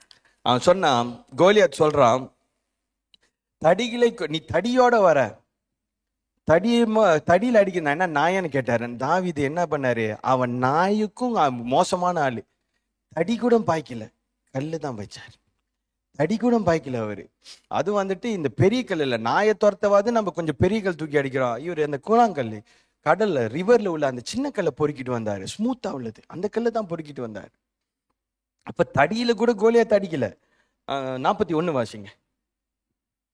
பெலிஸ்தனும் நடந்து தாவீது அண்டைக்கு கிட்ட 45 வாசிங்க. அதற்கு தாவீது பெலிஸ்தனை நோக்கி, நீ பட்டயத்தோடும் ஈட்டியோடும் கேடகத்தோடும் என்னிடத்தில் வருகிறாய், நானோ நீ நிந்தித்த இஸ்ரவேலனுடைய இராணுவங்களின் தேவனாகிய சேனைகளுடைய கர்த்தரின் நாமத்திலே உன்னிடத்தில் வருகிறேன். இங்க தாவீது என்ன சொல்றாரு, ராஜா கிட்ட சொன்னாரு, சிங்கத்தை வாயை பிடிச்ச, கரடியோட வாயை பிடிச்சன்னு இவர் என்ன செஞ்சாருன்னு ராஜா கிட்ட சொன்னாரு. ஏன்னா ராஜா வந்துட்டு கர்த்தர் அறிந்த ஜனம். அப்ப அவர்கிட்ட அவர் தெளிவா அந்த இது சொன்னாரு. ஆனா கோலியாத் முன்னாடி நிற்கும் போது என்ன சொல்றாரு, அவனுக்கு யாரு ராக என்னென்ன செஞ்சாங்கன்னு அவனுக்கு தெரியாது. ஒரே வார்த்தை, நீ வந்துட்டு இந்த ஈட்டியெல்லாம் கொண்டார, நான் என்னோட ஆண்டரோடைய நாமத்துல அவன் முன்னாடி வந்து நிற்கிறேன், இன்னைக்கு ஒன்றை நான் கொல்ல போறேன்னு சொல்லிட்டாரு. அப்ப நம்பிக்கை யார் மேல இருக்குது? கர்த்தர் மேல. அங்க வந்து அவர் சொல்ல பாருங்க, நான் கையால பிடிச்சி தாடியை கிழிச்சு அதெல்லாம் சொல்ல, ஒரே வார்த்தை, நீ வந்துட்டு உன்னோட வெப்பன்ஸ், உன்னோடைய ஆயுதங்களை நம்பி நீ வந்து நிக்கிற, நான் என் கர்த்தரை நம்பி வந்து நிக்கிறேன்னு சொன்னார். ஒரே வார்த்தை. இதுதான் தாவீதோட வாழ்க்கையில அவர் வாழ்ந்த வாழ்க்கை. கர்த்தரை வந்துட்டு அப்படி 100க்கு 100 நம்பி வாழ்ந்த ஒரு பரிசுத்தவான்னா அவர் தாவீது மாத்திரம்தான். பைபிள்ல 100க்கு 100 நம்பினார். மற்றவங்களுக்கு பைபிள்ல வந்து தாவீதுக்கு வந்த நிந்தையை போல நீங்க மற்ற பரிசுத்தவான்கள், பழைய ஏற்பாடு பரிசுத்தவான்களையும் நீங்க பார்க்க முடியாது. தாவீதுக்கு அவ்வளோ நிந்தை. கிட்டத்தட்ட 20 வருஷம் அவரு தப்பிச்சு ஓடுறாரு. 17 வயசுல இருந்து 40 வயசு வரைக்கும். 14 வயசுல சாமுவேல் தீர்க்கதரிசி அபிஷேகம் பண்ணி வாக்குத்தத்தம் அந்த தரிசனத்தை வாங்கிட்டாரு, ராஜாவா போறேன்னு. 40 வயசுல தான் ராஜாவானார். எத்தனை வருஷம் அங்க? 23 வருஷம் அவருக்கு நிந்தை. சவுல் இவரை கொல்றதுக்கு துரத்திட்டு வராப்புல. 23 வருஷம் அவர் 23 வருஷம் உயிருக்கு தப்பி ஓடிக்கிட்டு இருக்கிறார். கிட்டத்தட்ட குறைஞ்சது 20 வருஷமாச்சும் அவர் உயிர் தப்பி தான் ஓடி இருப்பார். அல்லேலூயா. ஆனால் கர்த்தர் அந்த உண்மைத்துவத்தை பார்த்து தாவீதுக்கு என்ன சொன்னாருன்னா, ஒரு நிலையான குடும்பத்தை கர்த்தர் கொடுக்குறேன்னு சொன்ன. இன்னைக்கு தாவீதோட அந்த உடன்படிக்கை அதுதான் நம்ம வாழ்க்கையில். கர்த்தருக்கு விருப்பமானதை நினைச்சு கர்த்தருக்கு நாம் நம்பி வாழும் பொழுது கர்த்தர் நம்மை நிலவரப்படுத்தி நடத்துவார். நிலவரப்படுத்தி கண்டிப்பா நம்மளை கர்த்தர் நடத்துவார். ஆமென். அதுக்கு பிறகு 5வதாக ஒரு உடன்படிக்கை இருக்கிறது. இது புதிய உடன்படிக்கை என்று வசனத்துல நாம் பார்க்கிறோம். சோதரம் ஜெசிந்தா, அடுத்த ஸ்லைட் மாத்துமா. எரேமியா 31 33 பார்ப்பீர்கள் என்றால், கர்த்தர் ஒரு புதிய உடன்படிக்கையை தம்முடைய ஜனத்தோடு கூட ஏற்படுத்துகிறார் என்று சொல்லி, இந்த புதிய உடன்படிக்கை என்னது? பழைய உடன்படிக்கை, அதை வந்துட்டு கர்த்தர் புதுப்பிக்கிறார். அந்த பழைய உடன்படிக்கையை கர்த்தர் புதுப்பித்து, இந்த புதிய உடன்படிக்கை என்னவென்றால் ரட்சிப்பு. யாரின் நிமித்தம்? கிறிஸ்துவின் நிமித்தம் நமக்கு உண்டாகிற ரட்சிப்பு. இது புதிய உடன்படிக்கை நம்மளுடைய வாழ்க்கைக்கு, நம்மளுடைய ஜீவனத்திற்கு. கர்த்தர் இந்த புதிய உடன்படிக்கையை நம்ம வாழ்க்கையில கொடுத்து கர்த்தர் நம்மளை நடத்த அவர் கிறிஸ்துவை சிலுவையிலே அவர் பலியாடாக நமக்காக செலுத்தினார். அப்ப அந்த பழைய உடன்படிக்கை என்னது? இந்த இஸ்ரவேலர்கள் எகிப்து தேசத்திலிருந்து அவங்க வந்தாங்க. அப்போ வரும்போது கர்த்தர் ஒரு உடன்படிக்கை அவர்களோடு செய்தார். இந்த ஜனத்தை வந்துட்டு இவங்க அந்த அடிமைத்தனத்திலிருந்து அழைத்து வரும்போது அங்க ஒரு உடன்படிக்கை செய்தார். ஆனா அதற்கு பிறகு மறுபடியும் இந்த ஜனங்கள் எல்லாம் கர்த்தரை விட்டு விலகி அந்த என்ன பண்ணிட்டாங்கன்னா, பாபிலோனியர்கள் கிட்ட மறுபடியும் வந்துட்டு இவங்க அடிமைகளாக போயிட்டாங்க. ஆரம்பத்துல எகிப்து தேசத்துல அடிமையா இருந்த ஜனத்தை தான் கர்த்தர் என்ன பண்ணாரு? மோசேயின் மூலமாக ஒரு உடன்படிக்கையை செய்து அவங்கள மீட்டு எடுத்து வந்து பாலும் தேனும் ஓடுகிற கானான் தேசத்துல விட்டாரு. இவங்க என்ன பண்ணிட்டாங்கன்னா, மறுபடியும் கர்த்தரை விட்டு விலகி போயிட்டாங்க. அப்ப பாபிலோனியர்கள் வந்து எல்லாரையும் மறுபடியும் சிறையிருப்புல கொண்டு போயிட்டாங்க. எரேமியாவுடைய காலத்துல கர்த்தர் சொல்றார், மறுபடியும் இவங்களோடு கூட ஒரு புதிய உடன்படிக்கை நான் செய்கிறேன். இவங்களை மறுபடியும் நான் அந்த ஆசீர்வாதத்துக்குள்ளாக, அந்த ரட்சிப்புக்குள்ளாக அவங்கள நான் வழி நடத்துவேன். அதுக்கு அவங்களுக்கு ஒரு புதிய இருதயத்தை கர்த்தர் தருவார். இன்னைக்கு புதிய இருதயம்னா என்ன? நம்ம பழைய சுபாவம், அந்த இருதய கடினம், அந்த கசப்பு, அதெல்லாம் அதோட நம்ம வாழ்ந்தோம்னா நமக்கு இன்னைக்கு கஷ்டம். ஆமேன். நான் இன்னைக்கு பாஸ்டர் சந்திரன் கூட சர்வீஸ் முடிஞ்சான்னு கொஞ்ச நேரம் பேசிட்டு இருந்தேன். அப்ப நம்ம சபையில இருந்த இதுக்கு முன்னாடி இருந்த ஒரு பலிவர், அவர் இடப்பட்ட காலத்துல கொஞ்சம் பலவீனமாயிட்டாரு. நம்ம சபையில உள்ள பாஸ்டர் சந்திரன்லாம் வந்துட்டு அவங்க போய் விசிட் பண்றதுக்கு பிளான் பண்ணிட்டு இருந்திருக்காங்க. அந்த டைம்ல பாஸ்டர் வாசு இன்னும் உயிரோட தான் இருக்கிறாரு. இதெல்லாம் வந்து நடந்து பாஸ்டர் வாசு இருக்கும் போதே நடந்தது இந்த காரியம்லாம். அப்ப என்ன ஆச்சுன்னா, நம்ம பாஸ்டர் சந்திரன் போய் விசிட் பண்றதுக்கு எல்லாம் கொஞ்சம் ப்ரிப்பேர் பண்ணிட்டாங்க. அந்த நபரை போய் விசிட் பண்ணவங்க வந்துட்டு திடீர்னு ஒரு இடத்துல எங்கேயோ சாப்பிட்ற இடத்துல பாஸ்டர் சந்திரனை பார்த்துட்டாங்க. அவரு வந்துட்டு சொல்றாரு, அங்கிள் பாஸ்டர் சந்திரன் என்ன கேட்டிருக்காரு, இந்த நபரை போய் பார்த்தீங்களா, எப்படி இருக்கிறாரு, நல்லா இருக்கிறாரா, நாங்கள் அவர் போய் விசிட் பண்றதுக்கு தான் இருக்கிறோன்னு. அவர் உடனே ஒரே வார்த்தை சொல்லிட்டாராம், நீங்க தயவு செஞ்சு இந்த மனுஷனை போய் பார்க்காதீங்க, உங்க சபையில நடந்த பழைய கதையெல்லாம் இன்னும் அவர் இன்னும் பேசிக்கிட்டு இருக்கிறாரு. அது கண்டது வேற மாதிரிலாம் பேசுறாரு. நீங்க போய், எனக்கே அங்க போய் அவரை பார்க்க போய் எனக்கு ஒரு மாதிரி ஆச்சு. நீங்க போனீங்கன்னா இப்ப இது இன்னும் உங்களுக்கு சரியா இருக்காது, பேசாம நீங்க அவாய்டே பண்ணிருங்கன்னு சொல்லிட்டார். கடைசியில் அந்த மனுஷன் இறந்தே போயிட்டார். நம்ம சபையில இருந்த ஒரு ஃபார்மர் விசுவாசி தான் அவர். அல்லேலூயா. அது ஏன் சொல்றேன்னா, அந்த கசப்போட நம்ம கடைசி வரைக்கும் வாழ்றது கர்த்தர் விருப்பம். ஏன் கர்த்தர் வந்துட்டு சில நேரத்தில் இந்த கசப்பு இருக்கிறவங்களுக்கு விசேஷமா வந்துட்டு கர்த்தர் சில நேரத்தில் பலவீனத்தை அலோவ் பண்றாருன்னா, அதுலேருந்து நம்ம மனம் திரும்பணும். கசப்பு மாத்திரம் இல்லை, கசப்பு ஒரு எக்ஸாம்பிள் தான். சில பாவம், சில சுபாவங்கள் நமக்குள்ள தொடர்ந்து இருக்கும்போது கர்த்தர் ஒரு சில பலவீனங்களை அலோவ் பண்றாரு. எதற்காக அந்த பலவீனத்தை அலோவ் பண்றாருன்னா, அதுலேருந்து நம்ம மனம் திரும்பணும்னு தான் அலோவ் பண்றாரு. அப்ப நம்ம உபாகம புத்தகத்துல பார்க்கிறோம், ஒரு பலவீனம் வரும் பொழுது அதுலேருந்து நம்ம இன்னும் மனம் திரும்பலன்னா அது 7 முறை கூட்டுறேன்னு சொல்றாரு. அப்புறம் இன்னொரு அந்த பலவீனம் இன்னும் கொஞ்சம் செவியர் ஆயிரும், திரும்ப மனம் திரும்பலாம், இன்னொரு 7 முறை கூட்டுறேன்னு சொல்லி சொல்றேன். அதுக்காக பலவீனமா இருக்கிற எல்லாரும் நீங்க என்ன பாவம் செஞ்சா நீங்க போய் கேட்காதீங்க, அது உங்க வேலை கிடையாது. சரிங்களா? நான் ஜெனரலா சொல்றேன். ஏன்னா உங்களுக்கு சில பலவீனங்கள், ஒரு சில பேர் அவங்க விசுவாசத்துல கத்தல் எழுப்புறதுக்காக ஒரு சில பலவீனங்களை அலோவ் பண்ணுவார். ஒரு சிலவங்க அவங்களுக்கு வந்துட்டு அந்த ரட்சிப்புக்குள்ள நடத்துறதுக்காக, இன்னும் அவங்களை கர்த்தர் பரிசுத்தப்படுத்துறதுக்காக நடத்துவார். ஒரு சில பேர் மனம் திரும்புதலுக்காக கர்த்தர் நடத்துவார். அது நம்மளோட பிரச்சனை கிடையாது. நம்ம என்ன பண்ணோம், முதல்ல நம்ம கண்ணில் உள்ள என்னத்தை எடுக்கணும், என்னத்தை எடுக்கணுங்க? உங்க கண்ணில் தூசி இருக்குது, அப்ப யார் கண்ணில் உத்தரவு அந்த இது இருக்குது? மத்த உங்க சகோதர கண்ணில் தான் தூசி இருக்குது, உங்க கண்ணில் தான் ஏதோ குத்திக்கிட்டு நிக்குது. அதை போய் remove the plank in your eye before you remove the speck of dust in your brother's ஐன்னு வசனம் சொல்றாரு. அப்ப நம்ம கண்ணில் இருக்கிற என்னத முதல்ல அந்த பெருசா ஒன்று மாட்டிக்கிட்டு இருக்கு பாருங்க, அதை பிடிங்கி எடு. அதுக்கப்புறம் சகோதரனோட கண்ணை உள்ள தூசை போய் நீ எடுக்க. அதனால மற்றவங்க யாரும் நம்ம குறை சொல்லக்கூடாது, நம்மளை ஆராய்ஞ்சு பார்த்துக்கணும். அல்லேலூயா. அப்ப ஆண்டவர் அந்த வசனத்துல என்ன சொல்றாருன்னா, 7 முறை கூட்டுறேன், திரும்ப இன்னொரு 7 முறை கூட்டுறேன்னு சொல்லி மனம் திரும்புதலுக்காக தான் அந்த பலவீனத்தை இன்னும் கூட்டுறாரு. அது மனம் திரும்பாட்டினா அது அந்த செவியராகவே இன்னும் போய்கிட்டே இருக்கும். மனம் திரும்பிட்டோமா கர்த்தர் நம்ம அதுல மீட்டு எடுத்துருவார். ஆமென். அப்ப அதுதான் நடந்துச்சு. நம்ம வந்துட்டு அந்த பழைய சுபாவம், இஸ்ரவேல் ஜனங்கள் 40 வருஷம் வனாந்திரத்துல நடக்கும் பொழுது ஆண்டவர் சொல்றாரு, இந்த ஜனங்களை நினைச்சு நான் வேதனை தான் பட்டேன்னு சொல்றாரு. ஏன்னா இறுதிய கடினம், வணங்கா கழுத்து. கர்த்தர் என்னதான் செஞ்சாலும் அவங்களுக்கு வாயில என்னதான் வந்துச்சு, அதிகமா முறுமுறுத்தாங்க. 10 நாள்ல போய் சேர வேண்டிய கானான் தேசம் ஆனா 40 வருஷம் ஆச்சு. 40 எப்படி சுத்தி வந்திருந்தாலும் அவங்க 40 நாள்லயே போய் சேர்ந்துருக்கலாம். சுத்தி வந்திருந்தாலும் 40 நாள்ல போய் கானான் தேசத்தை சேர்ந்திருக்கலாம். கர்த்தர் 40 வருஷம் ஆக்குனார். 40 வருஷம் ஆக்குனாரு. கானான் தேசத்தை போய் கண்ணு முன்னாடி பார்த்துட்டாங்க. எப்போ இவருக்கு ஸ்பாய் அனுப்புறாங்க பாருங்க, 12 கோத்திரத்துல இருந்து 12 ஸ்பாய் அனுப்புறாங்க. கானான் தேசம் கண்ணு முன்னாடி தான் நிக்குது. 40 நாள் இவங்கெல்லாம் போயிட்டு திராட்சத்தை அறுத்துட்டு வந்தாங்க, தேசத்தை சுத்தி பார்த்தாங்க, பாலும் தேனும் ஓடுதான்னு பார்த்தாங்க. ஆனா ஜனத்தை பார்த்து பயந்துட்டாங்க, ராட்சச மனுஷர்களை பார்த்து பயந்து தான் தப்பான ரிப்போர்ட் வந்து கொடுத்துட்டாங்க. அப்ப கண்ணு முன்னாடி தான் கானான் தேசம் இருந்துச்சு, ஆனா சுதந்திரிக்க முடியல. 40 வருஷம் வனாந்தரத்துல போயிட்டாங்க. 40 வருஷம் வனாந்தரத்துல அந்த அந்த வணங்கா கழுத்து, அந்த கடின இறுதி உள்ள எல்லாரும் மரிச்சாங்க. அதுக்கப்புறம் ஒரு புதிய சந்ததி, யோசுவாவோட உண்டான சந்ததி தான் புதிய சந்ததி. அந்த 10 பேர்ல அந்த 40 வருஷத்துல 2 பேர் தான் உயிர் தப்பிச்சாங்க. மோசேயும் கூட மரிச்சிட்டாரு வனாந்தரத்துல.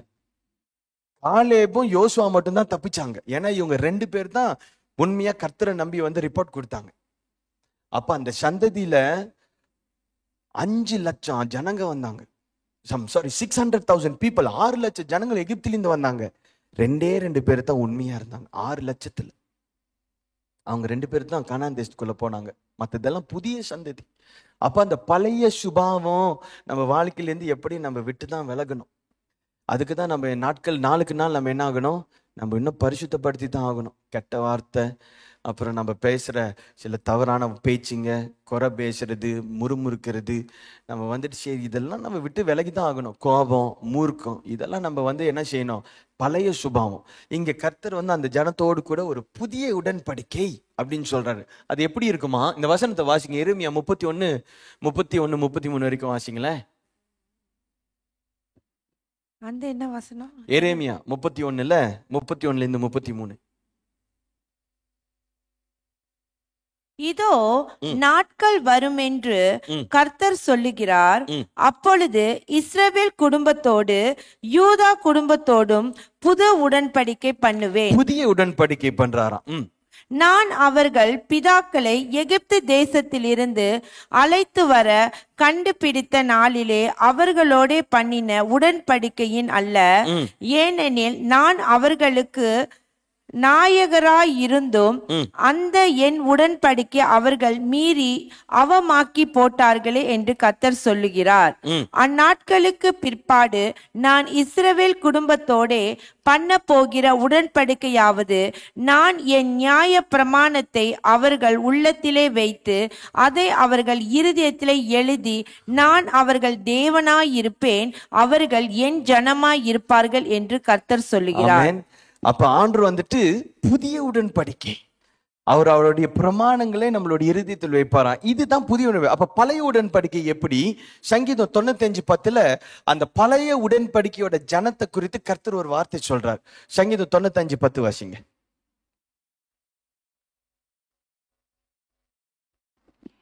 நாற்பது வருஷமாய் நான் அந்த சந்ததியை ஆரோசித்து அவர்கள் வலிவி போகிற இருதயமுள்ள ஜனம் என்றும். எப்படியா? என்ன இருதயம்? வலிவி போகிற.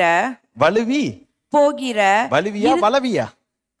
வலுவி போகிற. வலுவினா என்னன்னா ஆண்டரை விட்டு விலகி விலகி போறது. heart that goes astray. கர்த்தரை விட்டு அப்படி விட்டு விட்டு போறது, அதான் வலுவி போகிறது.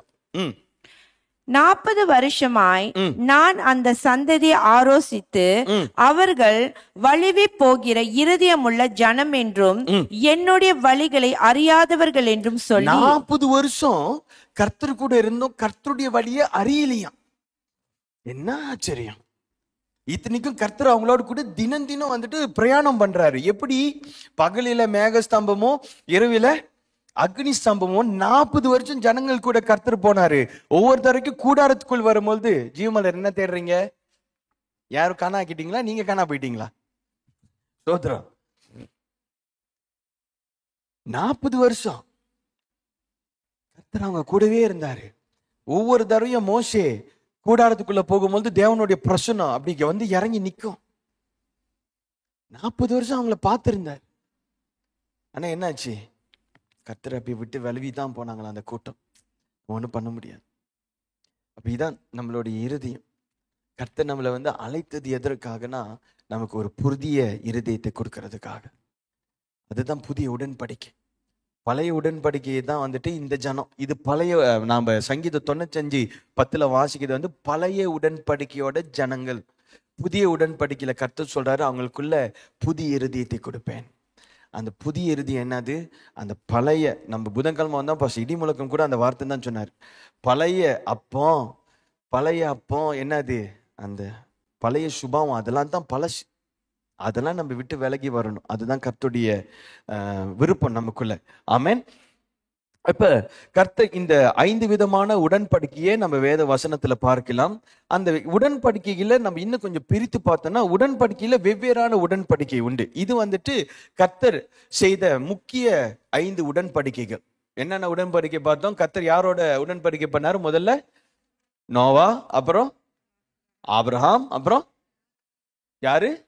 மோசே, அப்புறம் தாவீது, கடைசியில புதிய உடன்படிக்கை. இந்த 5 உடன்படிக்கை, 5 types of covenant.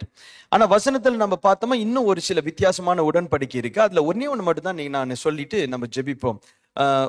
என்னாகமம் 25 12-13 வாசிங்க.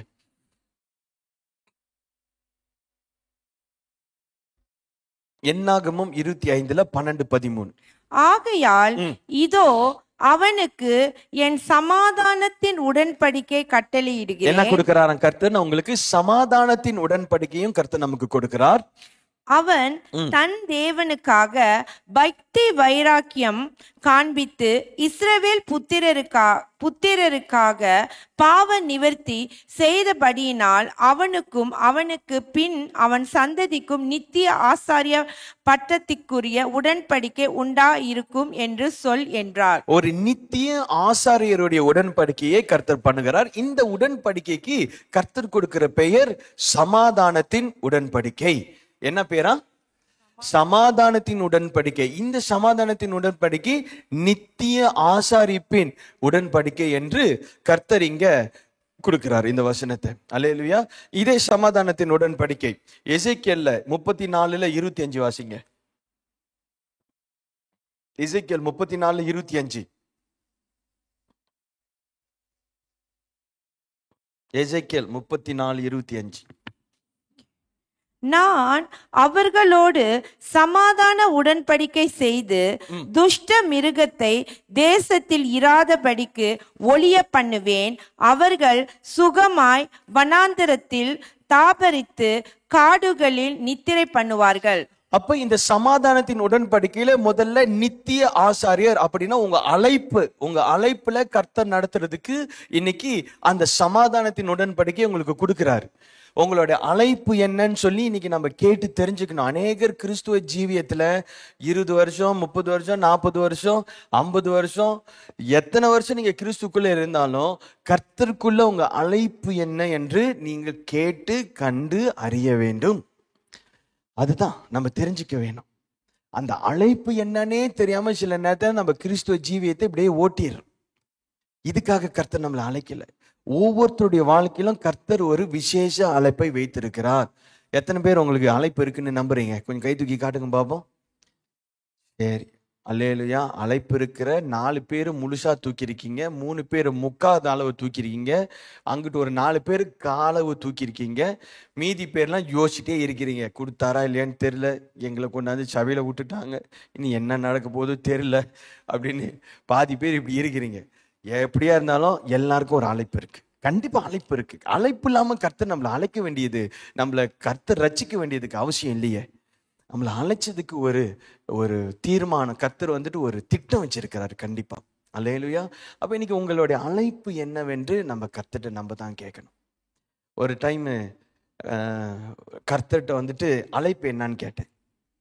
அப்புறம் ஆண்டவர் அழைப்பு என்னன்னு சொன்னாரு. ஒரு சில வருஷத்துக்கு பிரகாரம் ஆண்டவர் சொன்ன, ஆண்டவரே அழைப்பை சொல்லி இத்தனை வருஷம் ஆச்சு ஆண்டவரே, அழைப்பு கேட்டவர் ஒரு ஊழியமும் கூட நான் செய்யலையே ஆண்டவரேன்னு சொல்லிட்டு ஒரு சில வருஷத்துக்கு அப்புறம் ஆண்டவர்கிட்ட நான் கேட்டேன். அந்த வருஷம் தான் ஆண்டவர் ஊழியத்தை திறந்து கொடுத்தார். எப்ப? அழைப்பை சொல்லி கிட்டத்தட்ட 2000 கோவிட் கிட்டத்தட்ட ஒரு 10 வருஷம் ஆயிருக்கும். 10 வருஷம் அழைப்பு ஆண்டவர் சொல்லிட்டாரு. 10 வருஷத்துக்கு முன்னாடி எப்படியோ அழைப்பு தெரிஞ்சிருச்சு இதான் நம்மன்னு சொல்லிட்டு அந்த சந்தோஷத்துல இருந்தேன் ஒழிய ஆண்டவர்கிட்ட நான் கேட்க மறந்துட்டேன் பாருங்க. ஆண்டவரே அழைத்த அழைப்புக்கு ஏற்றவாறு என்னை நடத்துங்கன்னு நான் கேட்க மறந்துட்டேன். 10 வருஷத்துக்கு அப்புறம் தான் அந்த உணர்வே வருது பாருங்க. எனக்கு 10 வருஷத்துக்கு அப்புறம் தான் அந்த உணர்வே வருது. நான் ஆண்டவர்கிட்ட கேட்கிறேன், ஆண்டவரே அழைப்பை சொல்லிட்டீங்க, எப்பதான் இந்த அழைப்புல என்னை பயன்படுத்த போறீங்கன்னு எந்த வருஷம் நான் கேட்டனோ அந்த வருஷம் தான் கர்த்தர் அந்த அழைப்புல என்னை பயன்படுத்த ஆரம்பிச்சார். அல்லேலூயா. அதான் நான் சொல்றேன், நான் உங்களை நீங்க 30 வருஷம் 40 வருஷம் அழைப்பு தெரியாம வாழ்ந்துட்டீங்கன்னு நான் உங்களை சொல்ல, நான் என்ன சேர்த்து சொல்றேன். என் வாழ்க்கையில் இந்த தப்பை நான் பண்ணிட்டேன். 10 வருஷம் கழிச்சு தான் ஆண்டவர் அந்த அழைப்புல பயன்படுத்தினார் பாருங்க. நான் அப்பதான் ஒரு பெரிய ரிக்ரெட் என் மனசுல நினைச்சேன். இந்த கேள்வியை நான் ஆண்டவர்கிட்ட எப்பயோ கேட்டிருந்தேன்னா எப்பயோ ஆண்டவர் நம்மளை நடத்திருப்பாரு. ஆனா கர்த்தர் இன்னும் உண்மையுள்ளவரா இருக்கிறார். நான் தான் அந்த டைமை வேஸ்ட் பண்ணிட்டேன்னு ஒழிய அவர் எப்ப அந்த அழைப்புல மறுபடியும் நம்மளை பயன்படுத்த ஆரம்பிச்சாரோ அப்ப நான் பார்த்தேன் ஊழியம் வித்தியாசமா ஆண்டவர் நடத்தினார். அப்பதான் நான் பார்த்தேன் கர்த்தர் நம்மளை வித்தியாசமா பயன்படுத்துறத. அந்த டைம்ல தான் என்னோட ஜப வாழ்க்கை மாறிச்சு. அந்த டைம்ல தான் என்னோட வேத வாசிப்பு மாறிச்சு. அந்த டைம்ல தான் பிரசங்கம், ஆரம்பத்திலாம் பிரசங்கம் பண்ண நான் என்ன பாடுபடுவேன் தெரியுங்களா? பாஸ்டர் வாசு வருஷத்துக்கு நம்ம வாலிப பசங்களா இருக்கும் பொழுது கொஞ்சம் அடால்ட் ஆனோன்னா அப்ப பிரசங்கத்துக்கு பாஸ்டர் எங்களை ட்ரெயின் பண்ணுவார். ஒரு வருஷத்துல ஒரு ஃபியூ டைம்ஸ் எங்களை பிரசங்கம் பண்ண விடுவார். அதுக்கு ராத்திரி ஃபுல்லா உக்காந்து கண் விழித்து மெசேஜ் ப்ரிப்பேர் பண்ணுவேன். ப்ரிப்பேர் பண்ணி முடிச்சுட்டு காலையில இங்கிலீஷ் ஆராதனையில் 1 மணி நேரம் எப்படியோ கஷ்டப்பட்டு பிரசங்கம் பண்ணுவேன். முடிச்சுட்டு வீட்டில் போய் படுத்து தூங்குவேன். மத்தியானம் ஃபுல்லா தூங்கி ராத்திரி வரைக்கும் தூங்கிடுவேன். அவ்வளோ டயர்ட் ஆயிரும் ஒரே பிரசங்கத்துக்கு. ஆனா எப்ப நான் என்னோட அழைப்பு கன்ஃபார்ம் பண்ணி என்னை பயன்படுத்துங்கன்னு ஆண்டோட கேட்டேன். கோவிட் டைம்ல கேட்டேன். அந்த டைம்ல எல்லாம் லாக்டவுன். அப்பதான் நம்ம குடும்ப ஜபத்தை தொடங்குறோம். ஒரு 5 மாசம் 4-5 மாசம் குடும்பத்துல தினம் நான் தான் செய்தி கொடுக்கணும். இந்த மாதிரி ஆரம்பத்துல முழுசா மெசேஜ் ப்ரிப்பேர் பண்ணி ஒரு அவருக்கு மெசேஜ் கொடுத்து தூங்கினா முடிஞ்சு. ஏன்னா தினம் மெசேஜ் ப்ரிப்பேர் பண்ணணும். நம்ம ஃபேமிலி அப்பதான் ட்ரெயின் பண்றேன். ஜெபம் நடத்துறதுக்கு, ஊழியத்துக்கு அவங்க எப்படின்னு இன்ட்ரடியூஸ் பண்ணி, அப்புறம் ஊழியத்துக்கு அவங்க எப்படி ஜாம் பண்ணோம், மெசேஜ் எப்படி கொடுக்கணும் அப்படின்னு சொல்லி ஃபேமிலி எல்லாரையும் ட்ரெயின் பண்றதுக்கு கிட்டத்தட்ட 4-5 மாசம் முதல்ல நான் தினம் தினம் மெசேஜ் கொடுப்பேன். ஜெபம் நடத்தி மெசேஜ் கொடுப்பேன், ஜெபம் நடத்தி மெசேஜ் கொடுப்பேன். அதுக்கப்புறம் தான் நம்ம ஃபேமிலி எல்லாம் ட்ரெயின் ஆகி அவங்களாம் இப்போ அதுக்கப்புறம் மெசேஜ் கொடுக்க ஆரம்பிச்சாங்க. ஆரம்பத்தில் 20 நிமிஷம் மெசேஜ் கொடுத்தாலும் இன்னைக்கு நம்ம வீட்டில் அவங்களே 1 மணி நேரத்தை மெசேஜ் கொடுக்குறாங்க. நான் பார்த்தேன், நீங்களாம் நல்லா தேறிட்டீங்கப்பா, நான் என் மெசேஜ் இன்னி ஷார்ட்டாக முடிச்சுக்கிறேன். 20 நிமிஷம் முடிஞ்சுது. அதுக்கு மேலே மெசேஜ் வந்து சர்வீஸில் தான் நான் கொடுப்பேன். ஜெப கூட்டத்தில் வந்து 20-25 நிமிஷம் தான் மெசேஜ் கொடுப்பேன் நான். எங்கள் வீட்டில் உள்ளவங்களாம் தேடிட்டாங்க, விட்ட 1 மணி நேரம் மெசேஜ் கொடுக்குறாங்க எல்லாரும். அல்லேலூயா. அப்போ அந்த அழைப்பு என்னன்னு நம்ம தெரிஞ்சு நடக்கிறதுக்கு கர்த்தர் இன்னைக்கு நம்மளை நடத்தணும். அதுக்கு நம்ம தான் விருப்பப்படணும். நம்ம ஆண்டவர் என்ன பண்ண மாட்டார், நான் எப்போதும் சொல்லுவேன், அவர் காட் இஸ் a gentleman. நம்ம ஆண்டவர் எப்படியா, அவர் வந்துட்டு ரொம்ப ஜென்டலான ஆள்.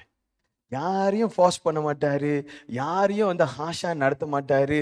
அவர் யாரையும் வந்துட்டு என்ன பண்ண மாட்டாரு, பாவத்தை கடிஞ்சு கொள்றாரு. ஆனா ஜனங்களை யாரையும் அவர் அப்படி ஆசை நடத்த மாட்டாரு. பாருங்க, குழந்தைங்களை கொண்டாந்து கையில கொடுத்தாலும் சந்தோஷமா வாங்கிக்கிறாரு, அவங்களை கட்டி பிடிக்கிறாரு, அவங்கள முத்தம் கொடுக்குறாரு. அவங்கள சொல்ற, டேய் நீங்களாம் இந்த மாதிரி குழந்தை மாதிரி ஆகலன்னா நீ ஒருத்தரும் பரலோகம் போக முடியாதுன்னு யாரு கடைசியில சீஷர்களை தான் ஏசினாரு. நீங்கெல்லாம் இந்த குழந்தை சுபாவம் உங்களுக்கு வரணும், இல்லாட்டி நீங்க பரலோகத்துக்கு போக முடியாதுன்னு கர்த்தரை சொல்லி அவங்கள தான் ஏசினாரு ஒழிய குழந்தைங்க அப்படி அழக. அவ்வளோ பெரிய ஆண்டவர் பிள்ளைங்களை அப்படி கட்டி பிடிச்சி அணைச்சி அவங்கள அப்படி ஜாம் பண்றாரு. பாருங்க, நம்ம ஆண்டவர் நினைச்சா நம்ம யோசிச்சு கூட பார்க்கவே முடியாது. அவர் ரொம்ப ஸ்பெஷலானவர். அதனால தான் இன்னைக்கு உங்க விருப்பம் ஆசை என்னன்னு பார்த்து தான் கர்த்தர் இன்னைக்கு உங்களை நடத்துவார். நீங்க தான் பாரப்படணும். உங்களுடைய அழைப்பை தெரிஞ்சு கொள்றதுக்கு யார் பாரப்படணும், உங்க பக்கத்து வீட்டுக்காரன் பாரப்படுவான். நீங்க நல்லா காலையில நாசிலமா, மதியம் பிரியாணி, ஈவினிங் வாழைப்பழ கூவை, அப்புறம் என்னது கிளேடே கோரிங், அப்புறம் பீஷாங் கோரிங் எல்லாம் சாப்பிட்டுட்டு நைட்டுக்கு அப்புறம் திரும்பி இன்னொரு ரவுண்டு சோறு சாப்பிட்டுட்டு நம்ம இப்படியே லைஃப்பை ஓட்டுனா என்னது? எப்போதான் அழைப்பை நம்ம தெரிஞ்சுக்கும்? நம்ம அழைப்புக்கு நம்ம பாரப்படும். நம்ம சபையில் இந்த 9 போன வருஷம் செப்டம்பர்லேருந்து அக்டோபர், நவம்பர், டிசம்பர், இப்போ 2 மாதம் முடிஞ்சு 5 மாதம் ஆச்சு. சபையில் நம்ம ஊழியக்கார் இறந்து 5 மாதம் ஆகுது இதோட. ஆனால் கர்த்தர் நம்மளை இன்னும் உண்மையாக நடத்திக்கிட்டு தானே இருக்கிறாரு. நம்ம விட்டு விலகலையே. எத்தனையோ பேர் என்னென்னமோ சொன்னாங்க, பாஸ்டர் வாசு இல்லையா, உடனே நான் பாஸ்டர் வாசுவோட இறந்த அந்த டைம்லேயே எத்தனை ஊழியக்காரங்க கால் பண்ணி நம்மகிட்ட கேட்டாங்க தெரியுங்களா, உங்களுக்கு பிரசங்கம் பண்ண ஆள் வேணும்னா எங்கிட்ட சொல்லுங்க, உங்களுக்கு ஊழியத்துக்கு வந்துட்டு ப்ரிச்சிங் பண்ணுறதுக்கு ஆள் தேவைன்னா எங்கிட்ட சொல்லுங்க. நம்ம யாரையும் அவங்களுக்கு கூப்பிடலையே. இன்ஃபேக்ட் வந்துட்டு வர ஊழியக்காரங்க, நாங்கள் இப்போ டாக்டர் பிரகாஷ் நாங்கள்லாம் இப்போ டிஸ்கஸ் பண்ணிட்டு சொன்னோம், வர ஊழியக்காரங்களுக்கு கொடுக்க சான்ஸ் இல்லை. ஏன்னா நம்ம சபையில் அத்தனை ஊழியக்காரங்க இருக்கிறாங்க. ரெவரன் ஸ்டீவன் கண்ணா இருக்கிறார் நம்மளுடைய சபையில், அவங்ககிட்ட ரெவரன் அக்னஸ் இருக்கிறாங்க சமாதான கூடாரத்தில். நம்ம சபையில் இங்கே பாஸ்டர் சந்திரன் இருக்கிறாரு, நான் இருக்கிறேன். நம்ம சில தலைவர்கள்லாம் இப்போ எல்லாம் ப்ரீச் பண்ண வராங்க. நம்ம சபையில அவ்வளோ ஊழியக்காரங்க இருக்கிறாங்க. இந்த 30 வருஷத்துக்கு மேலே நம்ம ஊழியக்காரரை வச்சு நம்மளை நடத்திட்டார், நம்மளெல்லாம் உருவாக்கிட்டார். நம்ம ஊழியக்காரரு நம்மளெல்லாம் உருவாக்கிட்டு தான் கர்த்தர் நம்ம ஊழியக்காரரை எடுத்திருக்கிறார். அவ்வளோ உண்மையாக நம்மளை கர்த்தர் இதுவரை நடத்திட்டு வந்துட்டார். இனியும் நம்மளை நடத்த போதுமானவராக இருக்கிறார். ஆமென். அப்போ இந்த சமாதானத்தின் உடன்படிக்கையில கர்த்தர் வந்து முதல்ல அந்த அழைப்பு அது வந்துட்டு நம்ம என்னாகமம் 25:12 பார்த்தோம். 2வது எசேக்கியேல் 34:25 இந்த சமாதானத்தின் உடன்படிக்கை என்ன பண்ணுதுன்னா நம்மளுடைய சேதத்திலிருந்து நம்மள என்ன பண்ணுதுன்னா விளக்குறது. இன்னைக்கு என்னென்ன வித சேதம் ஜனங்களுக்கு வருது சொல்லுங்க? என்னென்ன சேதம் வருது? மரண சேதம் வருது. இந்த வாரம் செய்தியில சின்ன வயசு பையன் சாக்லேட் சாப்பிட்டு செத்து போயிட்டான். சின்ன பையன், குழந்தை, சாக்லேட் தொண்டையில மாட்டி செத்து போயிட்டான். நம்ம என்ன சொல்றது? குழந்தை, மலைக்கார பையன், ஆம்பளை பையன் செத்து போயிட்டான் இந்த வாரத்துல. அப்ப மரண சேதம் வருது.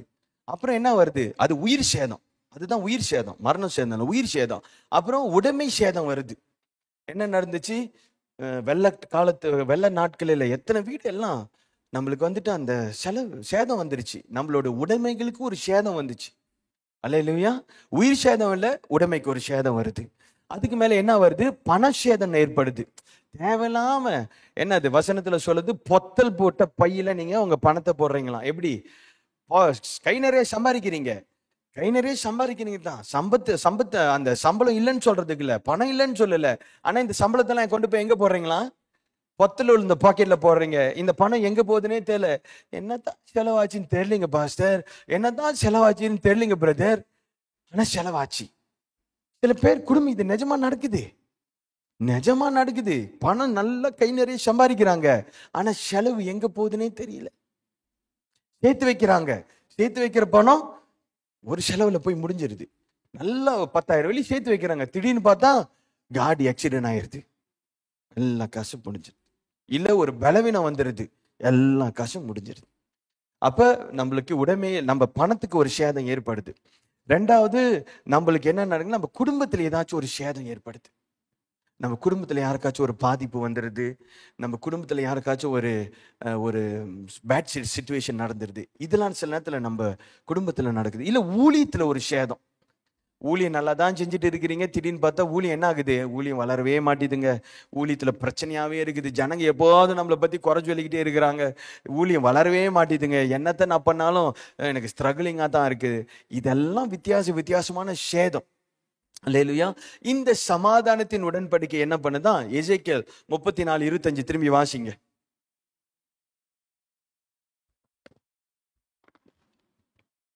ஜீவமலர் 35:24. 34:25.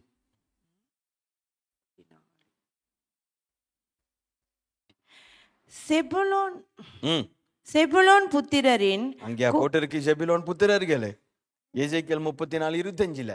ஆமா, 35 படிச்சோம். 34:25 என்னாகவமா? எசேக்கியேல்.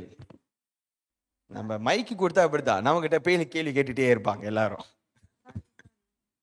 இது மைக் மாதிரி இல்லை, இப்ப போன் மாதிரி ஆச்சு. ஹலோ, என்ன பேசுறீங்க, என்ன வச்சோம் திரும்பி சொல்லுங்க. சாரி. நான் அவர்களோடு சமாதான உடன்படிக்கை செய்து துஷ்ட மிருகங்களை தேசத்தில் இராதபடிக்கு ஒளிய பண்ணுவேன். அவர்கள் சுகமாய் வனாந்தரத்தில் தாபரித்து காடுகளில் நித்திரை பண்ணுவார்கள். அப்ப இவங்க ஆண்டவர் என்ன சொல்றாரு, இந்த சேதம் ஏற்படாம நமக்கு ஒரு சமாதானத்தை கொடுக்கிறாரு. சேதம் ஏற்படாம நமக்கு ஒரு சமாதானத்தை கொடுத்து, அவங்க போற இடத்துல எல்லாம் அவங்களுக்கு பாதுகாப்பு. அவங்களுக்கு என்னதான், எங்க நித்திரையா வாசிங்க, எங்க நித்திரை. அதுல 3 ஆசீர்வாதம் கொடுக்கிறாரு பாருங்க.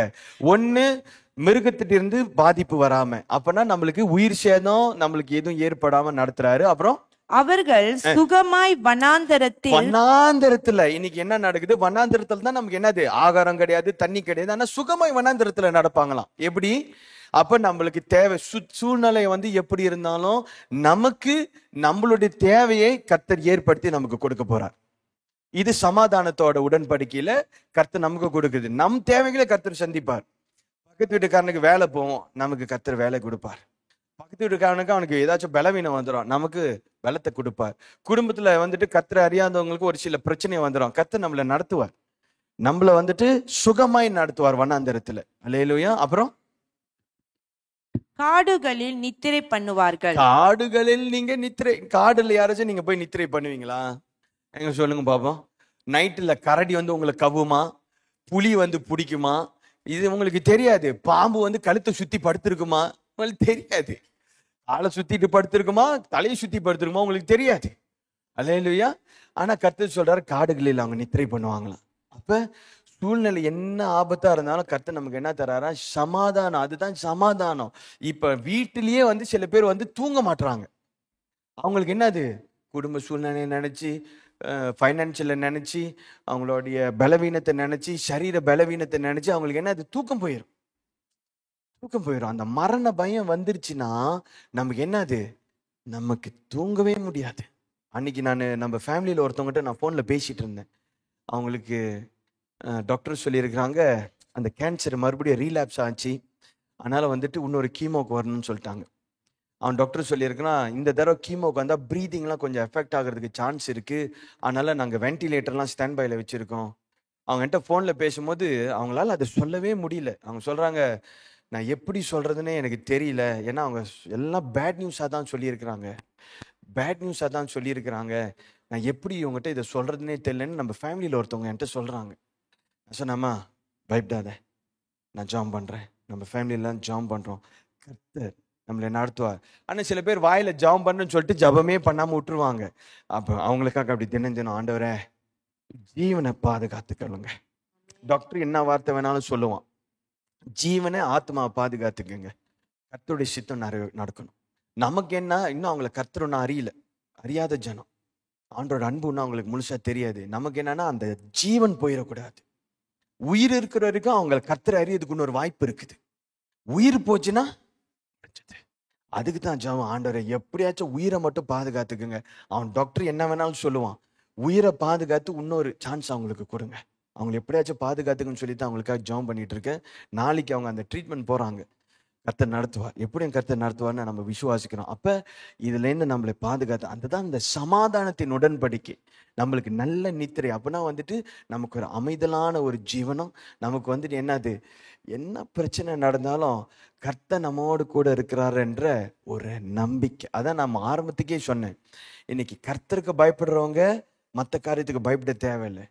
நம்ம கர்த்தருக்கு பயப்படாம போகும் பொழுது மற்ற எல்லா காரியத்துக்கும் பயப்படணும். நம்ம பாவம் செய்யறது அது இயல்பு தான். நம்ம என்ன சொல்றோம்னா, நம்ம தப்பு செய்யறது, பாவம் செய்யறது, சில நேரத்தில் நம்ம கொஞ்சம் கர்த்தரை விட்டு விலகி போறது, இதெல்லாம் நடக்கிறது தான். ஆனா கர்த்தர்ட்ட தான் திரும்பி வரணும், கர்த்தர்ட்ட தான் நம்ம திரும்பி வரணும். அப்பதான் அவன் சொல்றாரு, இயேசு கிறிஸ்துவின் ரத்தம் சகல பாவத்திலிருந்து கழுவி நம்மை சுத்திகரிக்க போதுமானதா இருக்குது. இயேசு கிறிஸ்துவின் ரத்தம் சகல பாவத்திலிருந்து கழுவி நம்மை சுத்திகரிக்க போதுமானதா இருக்கிறது. அல்லேலூயா. இயேசு கிட்ட தான் நம்ம எப்படி வரணும், அதுல வேற சான்ஸே கிடையாது நமக்கு. ஆனா கர்த்தர் நம்மளை நடத்துற விதத்துல நமக்கு சமாதானம் கொடுக்கிறார். அல்லேலூயா. இந்த மாதத்தின் இறுதியில நம்ம இருக்கிறோம். அதனால எல்லா சூழ்நிலையிலும் நம்ம என்னது, கர்த்தரை நம்ம பற்றிக்கொள்ளும். கர்த்தரை விட்டு நம்ம வேற எங்கேயும் போக முடியாது, கர்த்தரை விட்டு நம்ம எங்கேயும் போக முடியாது. சபை கர்த்தருடைய சரீரம், சபையில நம்ம இருக்கணும். சபைனா நீங்க எல்லாம் சொல்றாங்க, ஆமா சபை, ஏன் எங்களுக்கும் தெரியுங்க. இன்னைக்கு நம்ம யாராச்சும் இந்த மாதிரி பேசுறவங்க வீட்டில் சொல்லுங்க, அடுத்து எங்க சர்ச்சோட கிறிஸ்மஸ் சர்வீஸ் உங்க வீட்டில் நாங்கள் வைக்க போறோம் சொல்லிருங்க. சபை கட்டடம் கிடையாது, இல்லை எங்களுக்கும் தெரியும் சபை கட்டடம் கிடையாதுன்னு. அவங்க நம்மகிட்ட டிபேட் பண்றதுக்காக சொல்றாங்க, உங்க வீட்டில் எங்க சர்ச் சர்வீஸ் நடத்த போறோம், எங்களுக்கு கொஞ்சம் ஃபுட்ல அரேஞ்ச் பண்ணிருங்க, நாக்கெல்லாம் கொஞ்சம் அரேஞ்ச் பண்ணிருங்க. எத்தனை பேர் வருவாங்க? ஜிசிஎஃப் சபையிலேருந்து 300 பேர் வருவாங்க குறைஞ்சது. கிறிஸ்மஸ் ஆராதனைக்கு நம்ம நியூ இயர் சர்வீஸ்க்கு அவ்வளவுதான், குறைஞ்சது 300 பேர் இருப்போம். உங்க வீடு சபை கட்டடம் கிடையாது தானே, அப்போ உங்க வீட்டை திறந்து கொடுங்க, 300 சேர் போடுங்க. எங்க வீடு அவ்வளவு பெருசு இல்லைங்க, தெரியுது தானே, அப்படியா லொல்லு பேச்சு. சபைக்கு அதுக்கு தான் சபை இருக்குது, இங்க கட்டடம். அப்ப சபைக்கு வரணும், நீங்க சபையில வந்து உட்காரணும். சபை கூடி வரதை விடக்கூடாது. கர்த்தர் வருகிற நாட்களில் சபையை தான் எடுத்துக்கோன்னு சொல்றாரு. நீ சபையில அங்கத்துவரா இல்லைன்னா நீ பார்த்துட்டு இரு, வாயை பொழந்து விட்டுட்டு போறதுக்கு. கர்த்தர் சபையை தான் எடுப்பேன்னு சொன்னாரு. கிறிஸ்து தலை, சபை சரீரம். சபை தான் இன்னைக்கு சரீரம். வீட்டில் உட்காந்துக்கிட்டு நானும் சபைக்கு, நானும் கிறிஸ்துவன் அப்படி அது கிடையாது. ஒரு சபை, ஏன்னா அந்த சபையோடு இணைந்து ஊழியம் செய்யணும், சபையோடு இணைந்து கர்த்தருடைய வேலையை செய்யணும், சபையோடு இணைந்து கர்த்தர் வந்து நமக்கு வைத்திருக்க திட்டத்தை நிறைவேற்றணும். அதுக்கு தான் கர்த்தர் நம்மளை அழைச்சிருக்கிறார். ஆமென். அப்ப கர்த்தரை முழுசா நம்புங்க, சபையில ஒரு அங்கத்துவரா இருங்க, கர்த்தருக்கு சொல்ற வேலைகளை நம்ம செய்வோம். இதுக்கு மேல வந்து எல்லாத்துலயும் நன்றி உள்ள இருதயத்தோட நம்ம கர்த்தருக்குள்ள வாழ்வோம். அது தாவீது நம்ம பார்த்தோம். கர்த்தர் நம்மளை தொடர்ந்து நடத்துவார். ஆமென். எழுந்திருந்து ஜெபிப்போம். காணிக்கை எடுக்கிறவங்க முன்னாடி வாங்க, காணிக்கைக்கு ஜெபம் பண்ணிட்டு அதுக்கப்புறம் நம்ம இறுதி ஜெபம் செய்யலாம். அல்லேலூயா. அனௌன்ஸ்மெண்ட் எதுவும் பிரதர் தேவா, அனௌன்ஸ்மெண்ட் எதுவும் இருக்குங்களா? சரி, சாட்சி சொல்றவங்க வாங்க, அதுக்கப்புறம் நம்ம ஜெபிப்போம்.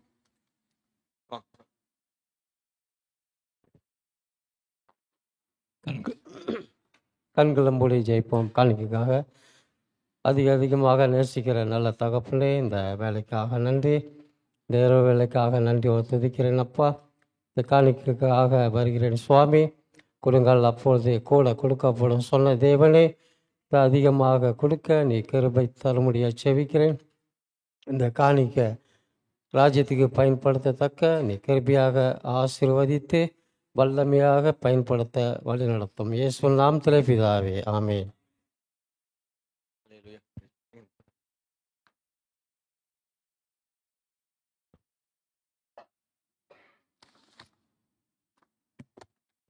ஆமென்.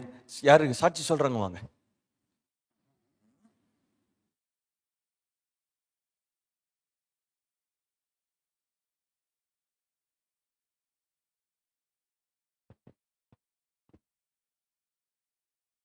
கர்த்தருடைய பரிசுத்த நாமத்துக்கு நன்றி சொல்கிறேன். நான் ஸ்ரீலங்கா தேசத்தில் இருந்து வந்திருக்கிறேன். இப்போ வந்து மலேசியாவுக்கு வந்து ஒரு 3 வருஷம் ஆகுது.